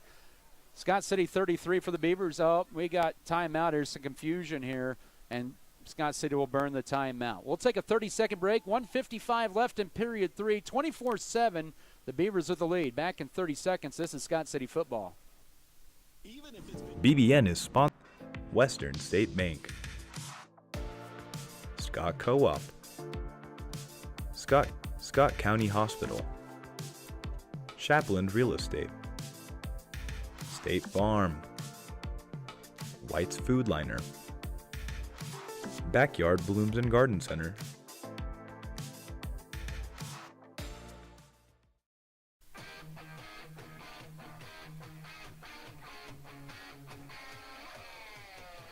Back here at Darner Field in Scott City, football presented here tonight by J&R Car and Truck, HRC Feed Yards, Amy Farms, High Choice Feeders, Great Western Tire and Deckmart Furniture and Appliance, Good Anesthesia and Pain Management Services, Fro Electric, Fro Ag Service, Fro Heating and Cooling, and Farm Bureau Financial Services, Neil Baker. So Scott City, a little confusion there. Both teams have burned a 3rd quarter timeout. 24-7 Scott City lead. 1:55 left in the 3rd quarter. The Beavers had held Ulysses on a sack on 4th down. Scott City's had no problems moving the football tonight. They've been probably since the 1st quarter really more their own worst enemy. They'll run 3 receivers to the right. Tarango, Gossman, and Wheeler. Empty backfield with 2 wings. They'll send Bergner in motion. He'll get the jet sweep right side. Turn it upfield 35 and gets popped at the 40 and falls forward for 9 on 1st down to the 42-yard line, where he was tackled that time by Emi Sanchez, the 128-pound sophomore backer. Nice run. Took our halfback, wingback, put him in motion, hand him the ball as he goes by. We had blockers out in front of him. You think about that last drive by Scott City, that was pretty methodical. 5 run plays and then the pass for the touchdown. 2nd down and short yard. And it's Wheeler, stiff arm, and a 1st down, and breaks through a 2nd, breaks through a 3rd tackle, and then a suplex, that time on the tackle for Malika Garcia, but right before a 5-yard gain to the 47. Wheeler lost his helmet, too. And so he'll have to come out for a play, and it'll be Kevin Wiebe that'll take his spot. The Beavers do not have Pierce Vallejo tonight. suffered an injury against Hoisington in the first quarter last week on a rush. But the Beavers do move the sticks once again at the final minute of this third quarter, up 24-7. A receiver left, tight end right. Wing T set up, handoff goes right up the middle. This is Couchman. He knifes his way for about 3. They'll give him about 4 to the Ulysses 49 on first down. He has 81 yards on 8 carries. Little trap play. 3.5 on first down there. We may have one more play in this third quarter, depending on what the play is. 2nd and 7. 24-7 Scott City, late third. 2 receivers to the right, 1 to the left. Tailback is Kevin Wiebe on second down. They'll swing it out right for Catchman. He'll make the grab, turn it up outside the numbers 45. He'll be inbounds, tackled inbounds right at the 45. It'll set up about a 3rd and 2, a 3rd and a yard and a half, which might be the final play of this third quarter. And it looks like it is. Oh, yeah. So 3rd down and about 2, or less than 2 when we come back. Yeah, that's time for a break. So it is 24-7 Scott City with 12 minutes left in regulation here at Darner Field on homecoming. We'll come back in a minute for the fourth quarter of play. This is Beaver football. Miller Veterinary Clinic in Scott City welcomes Dr. Abraham Padilla. The Max Yield System from Axis Seed Red Barn is your customized solution. By utilizing field-specific data, we help you eliminate stress and increase yield through seed, fertility, biological, and crop protection decisions. Our approach is focused on your farm and your future because as a locally owned business, our focus is on you.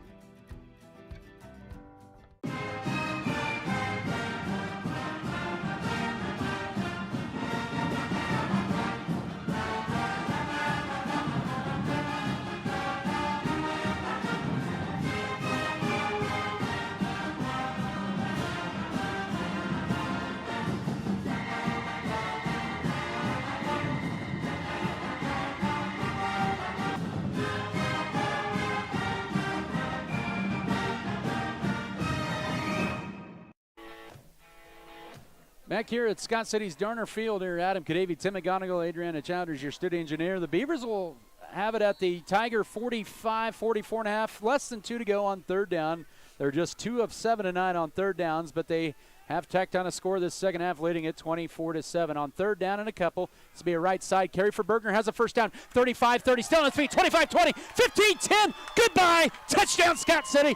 First play in the fourth quarter, Bergner adds to the lead. It's 30-7 with 11:51 to go.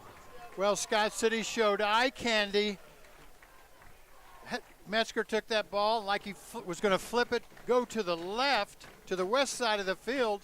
Instead, then pulls it down, hands it off to Bergner going back to the right in a misdirection type play. He broke a tackle, and there was no way they were going to catch him after that. So Scott City extends their lead to 30-7. Placement down. The Solis kick is on the way, and he has 4 of 4 on point after tries on the night. 9 seconds into period 4. The Beavers have now opened up a 31-7 lead. We'll step aside for a 30-second break. Come back with a kickoff. This is Scott City football. There are places where people truly value relationships, where distance is measured in acres, and all roads lead to families on one mission: to provide for their loved ones, their community, and the world. That's where you'll find us. Generation after generation. Farm Bureau Financial Services. It's your future. Let's protect it. Contact Farm Bureau agent Berta Binns and sales associates Sam Giesek and Joni Stegman today. Scott City has scored 10 points on the first play of a quarter here tonight. They scored a field goal in the opening play of the second quarter. This time it's a touchdown on the first play of the fourth quarter. It was Peyton Bergner on as the homecoming king tonight, finding the end zone for the second time, a 44-yard run. The extra point knocked in by Solis, who kicks this one away, and this is going to be a touchback. Lands a yard deep in the end zone. So he'll have it, or Ulysses will have it 1st and 10 at the 20. 9 seconds in the fourth quarter to 24-point lead. I am surprised that the coach makes the receivers, kickoff receivers for Ulysses, stand at the 15-yard line instead of going clear. They know he's going to with a little bit of a breeze, going to kick that baby to the end zone. Why not go back there, stand at the 1, and catch it and run with it? A 31-7 Scott City lead early fourth quarter. 4 receivers set 2-by-2, 20-yard line. Low snap this time, picked up immediately, but striker Berglund gets the handoff and takes it for a first down, and still going across the 30 to the 35-yard line. And he used an official as well as a lead blocker. So Berglund with a nice run of 15. He's got a 1st and 10. So Ulysses not giving up here. And they dropped the ball on the turf from the snap. And first down, Mraz will sling it out, or it's Mraz, from Ledesma. He'll take it for 3 to the 38. Good job that time by Caden Kochman staying with him on the tackle. And he'll bring up a 2nd down and 7. Well, this is sure different from the last 2 series where they opened up with quarterback draws for 2 or 3 plays in a row. Now they're doing something different. 38-yard line, Ulysses, 2nd and 7. 11-10 to go, 31-7 Scott City. 4 receivers set once again from the left hash mark. They'll swing it, slant pattern behind Hiddle at about the 43-yard line. Eisenhower in the coverage, sets up a 3rd down and 7.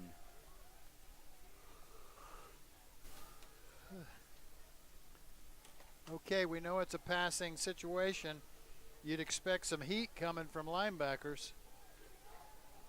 Coming after Ledesma. You got Gossman in for Gossman there. Mickey Gossman at a D end here for Blaze on 3rd down and 7. Back to passes Ledesma. He's going to go for the home run ball, and even probably the fastest player on this turf, Julian Mraz, could not catch up to that one, and passes sailed incomplete.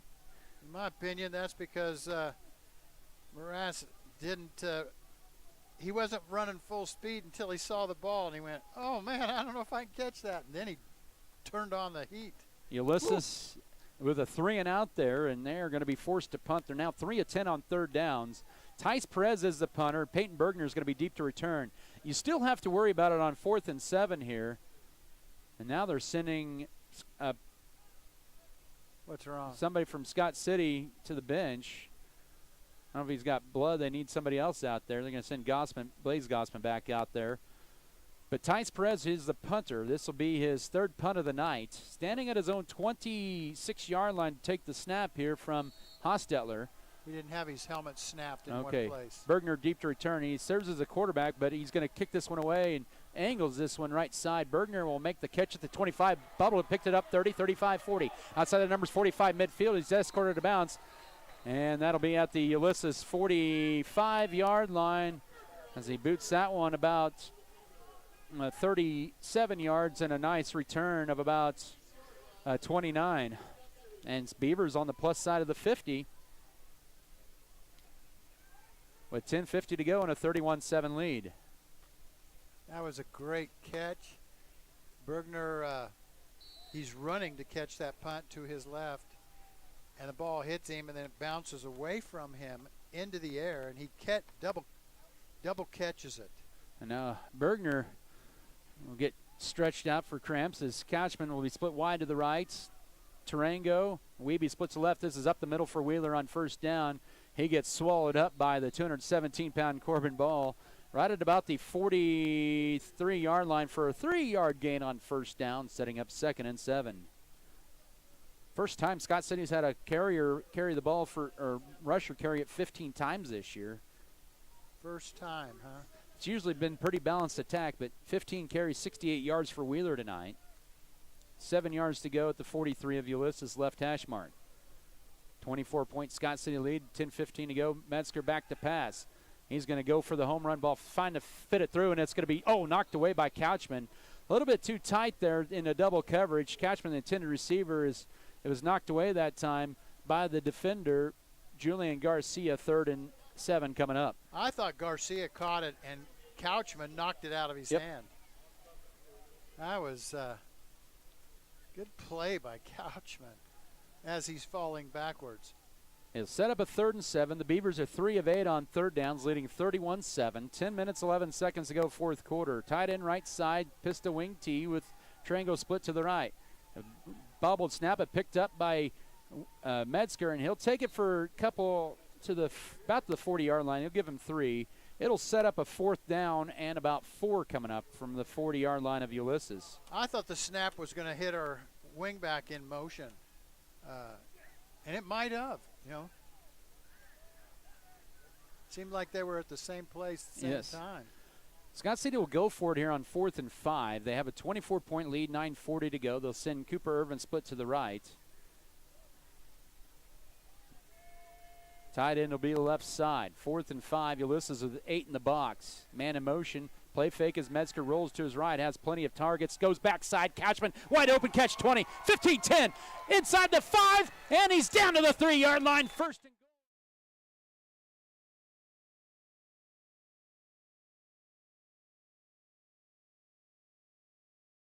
Receiver on the left side who kind of cleared out the area.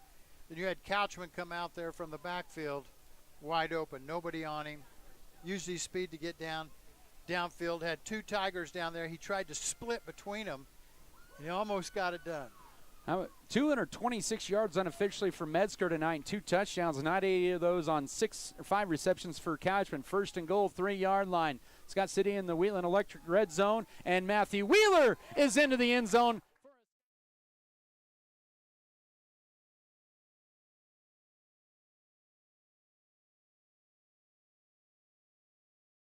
Wow. We are playing so much better in this second half, but you wonder if the Tigers have kind of mailed it in. That's 3 consecutive drives for Scott City with a touchdown. Here's the Solis PAT, and he puts the exclamation point on that. 38-7 Scott City, 8:58 to go, 4th quarter. The Beavers to kick off in 30 seconds. This is Scott City football.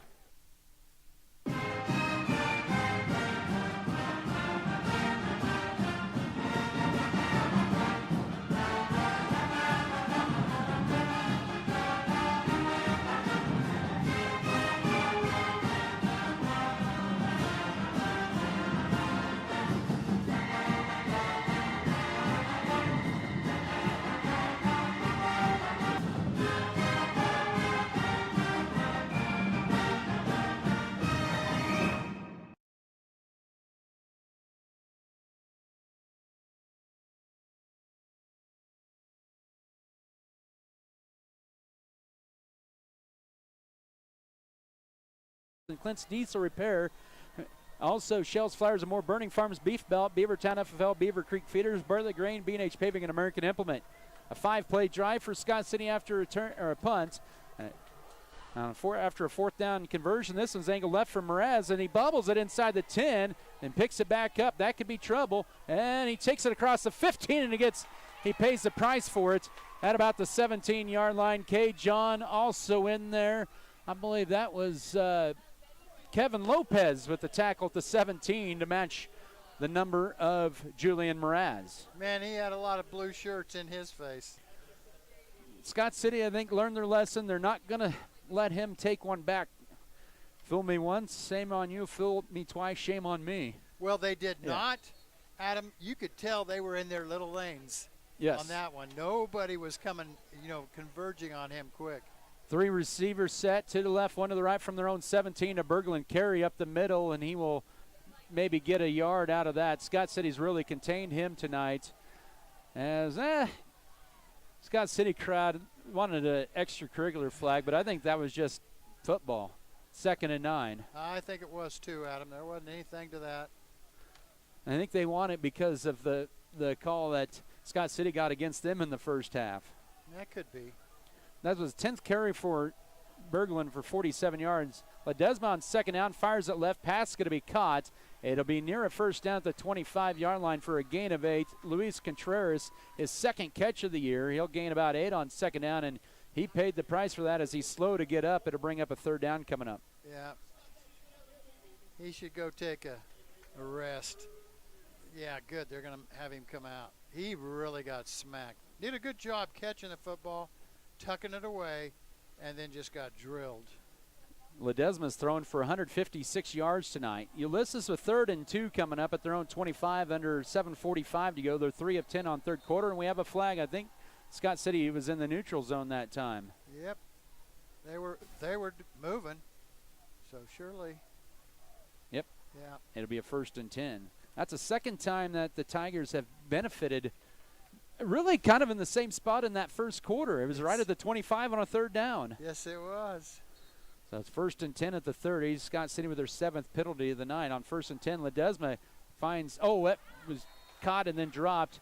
That time by Jackson Curl, the sophomore, who was thinking about curling upfield, and he dropped it on the haul in, 2nd and 10. Yeah, he didn't follow the rules. I catch, tuck, run. That's a lot to take in, but then again, I'm a lineman. I don't have all those rules. Eye on the ball, catch the ball, tuck the ball, run with the ball. And Scott City once again in the neutral zone again, and that's going to bring up a 2nd and 5. Same situation. Well, they're fooling us somehow. I don't know if it's just on a cadence or it's different kind of cadence, but. Yeah, I don't know, Adam, what they're doing. 2nd and 5, 35-yard line. Back to pass Ledesma looking right. Now he's under duress, and he's going to be swallowed up by K. John at the 28. John with another sack.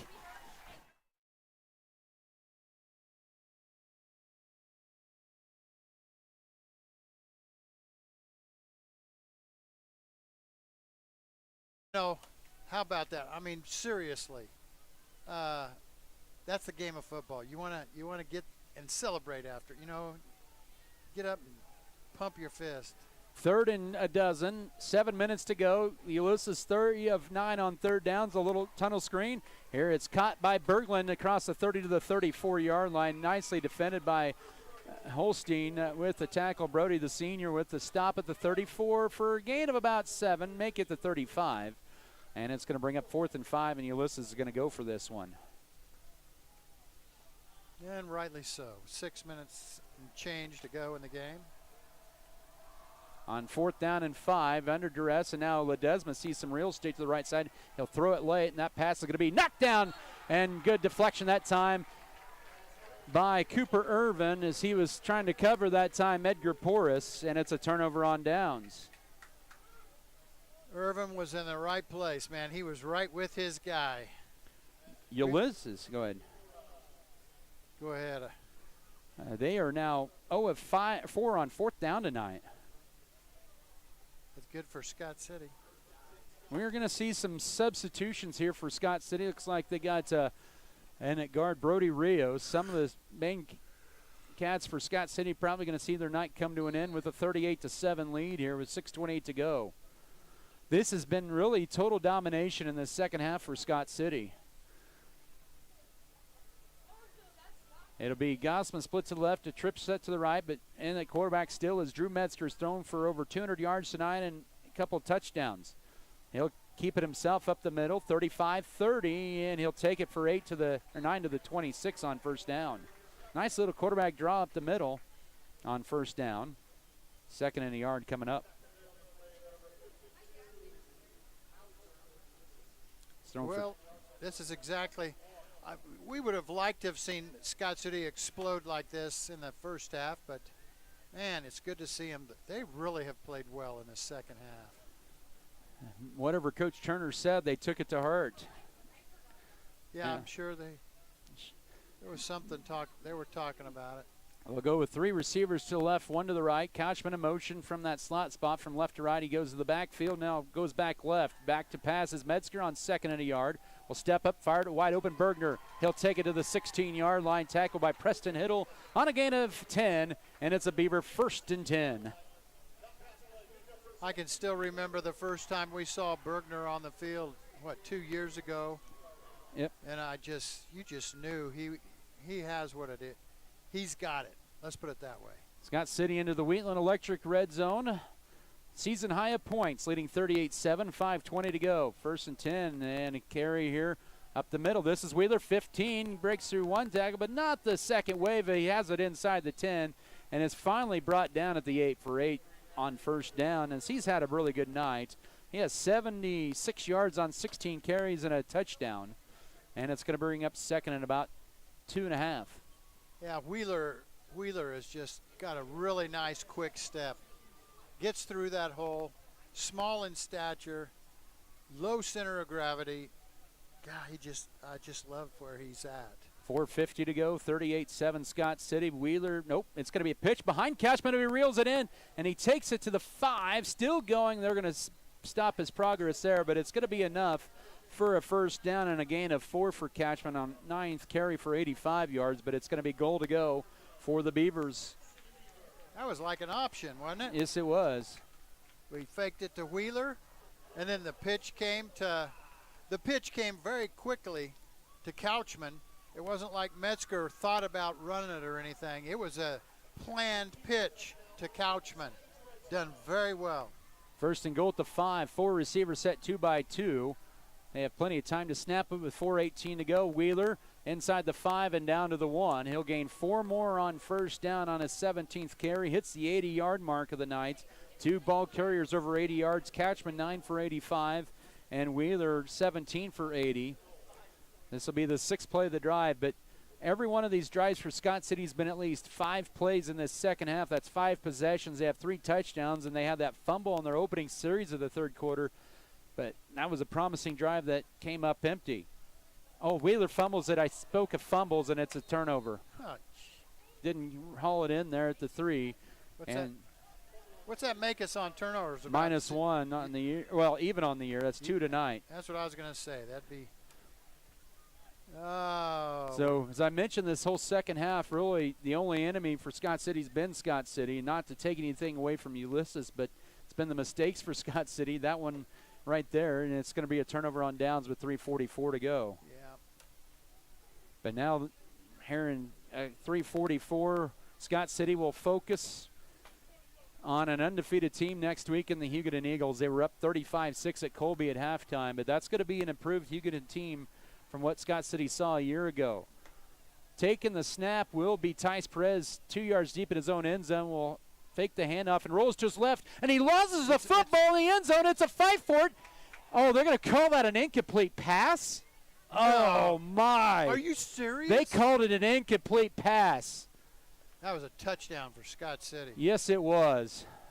I mean, that kid had it up there on his shoulder and fumbled it. Gosman knocked it out of Perez's hands, and they ruled it a incomplete forward pass. I guess the official had a better view than we did and said his arm was going forward, and it's 2nd and 10 for Ulysses at their own 3. They'll run a handoff right side, and this is right at the 1, and Kevin Wiebe throws the ball carrier out of bounds.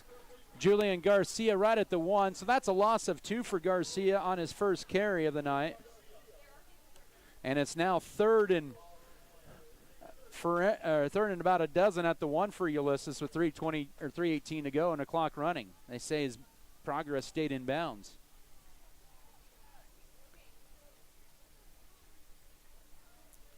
Beaton came out laying on the turf down there. He's sideline. They're cramping up there. Yeah. Give that young man some pickle juice. He's got to come back probably and play center. We maybe if they have the next series. Here's a quarterback draw for Perez, and he just gets out of the end zone, gets punished for it at the 2-yard line. Eisenhower the last there, but Holstein and Wiebe plants Perez into the turf right back at the original line of scrimmage at the 3-yard line. Another 3 and out for Ulysses with 2:38 to go. Oh, Perez, he got picked up and then slammed to the turf by those 3 guys. He's still hurting, Adam. He's got to punt the football. He's going to punt this. He's on the top of the tee of Scott City, the 2nd tee in the middle of the end zone. High snap, and the Beavers go for it, and kick is going to be across the 30. Scott City's just going to let this roll across the 35 and to the 38-yard line with 2:10 to go. Well, so far, this defense for Scott City, we have 2:10 to go in this one. They have not given up a defensive touchdown this year. They've all been kickoff returns. Really? 2 weeks ago, Ray took one back 88 yards, and then tonight, Ulysses took a kickoff back 88 yards. Yeah, I hadn't thought about that. I hope I didn't jinx them like I just jinxed Scott City on their last series when I was talking about them taking care of the ball for their opening series fumble. Yeah, and what did I do earlier in the game? I said something. The radio It happens. jinx. It's a true thing, folks. 1st and 10. Metzger in at quarterback with 8 to snap it here. The 37 of Ulysses. He's back to pass. going for a seam pattern for Bergner. Oh, it's incomplete. There was 2 receivers in the vicinity. Is either Couchman or Bergner. There was a lot of confusion from the opening toss, and it's 2nd and 10, and that'll stop the clock with 2:05. And we're going to see a new quarterback here. Well, we think. I see Cooper Irvin coming in, but I forget that he's also a wide receiver, but he's also the backup quarterback.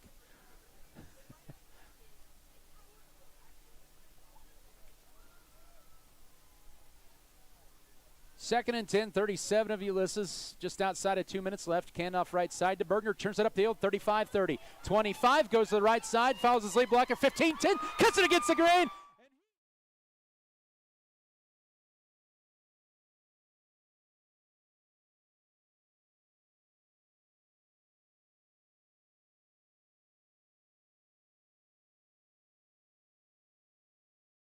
In front of him, and he had 2 defenders out there, and so he slows down, fakes one way, gets the defender to go a certain direction.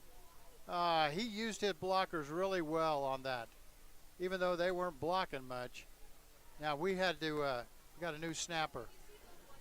All right, snap is good, place down. Oh, it's a fire drill now as Aiden Tarango will throw it in the end zone, but it's picked off.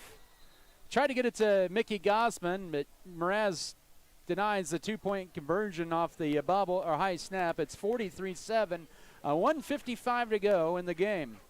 We'll come back in 30 seconds for the kickoff. This is Beaver football. I am here with Lindley and Odessa to find out. First National Bank of Scott City. One of the few places left that you could call today and speak with a person and be greeted at the door with a friendly face. Come see us at First National Bank, where you will feel at home. Let us help you with your banking needs, whether it be setting up a checking account, savings account, CD, or getting a loan for that new vehicle or home you have been dreaming about. Member FDIC, an equal housing lender.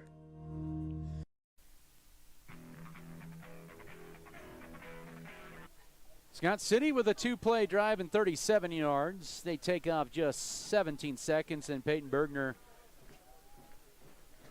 with a 37-yard run. The high snap forced a 2-point conversion. That was no good. It's 44-7, Scott City with a $1.55. This is a 20-point fourth quarter for the Beavers, as this is going to be their first 3-0 start of the year since 2019. And this is an end-over kick that's going to go across the goal line. And that was probably a wise decision that time by Julian Garcia, the freshman. Let that one sail over your head. It's going to bring up 1st and 10 at the 20-yard line for Ulysses.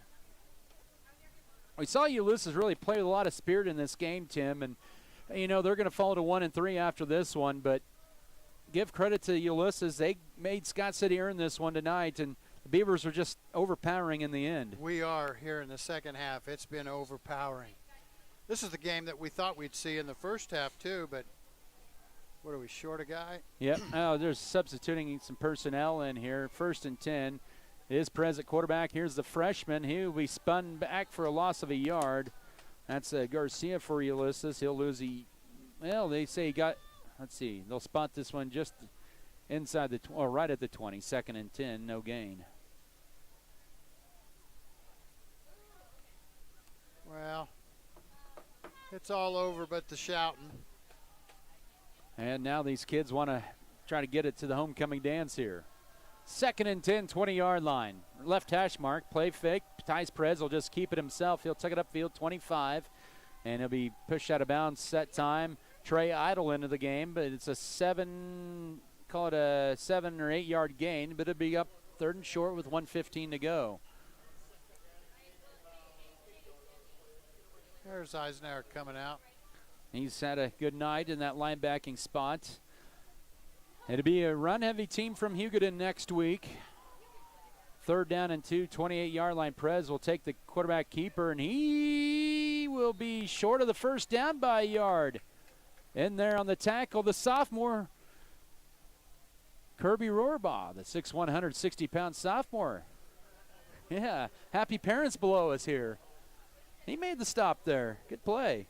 So was Hugoton undefeated last year when we played them? I believe so. That's what I was thinking. They have opened up a 49-18 lead at Colby going into the fourth quarter. 4th down and a yard, 29-yard line. Perez at quarterback. This is just quarterback blast play up the middle, and the 5th time is a charm for Ulysses to convert a 4th down. They get the first down to the 31-yard line as the JVers get warmed up for Monday's game. 30. I was thinking their quarterback got injured in our game last year from Hugoton. Yeah. Or didn't play against us. 31-yard line. That's a good question. I can't remember. 1st and 10. Mark this actually at the 32. It's a handoff left side to Garcia, 35. And he's near the first down at the 40-yard line with 22.8 to go. And a nice run for about 8.5 on first down for the freshman. Julian Garcia, 135-pounder. Yeah, he's been out there on defense some. Yeah, he was their starting free safety earlier. Yeah. 2nd and a yard, 22.8 to go. Perez will hand it off to Garcia. He'll try to bounce it right, turns it upfield, has a first down, 45 midfield to the Beaver 49. Peyton Bergner with the tackle right at the 49 of Scott City for a gain of about 11. I imagine these two will play a JV game. Yep.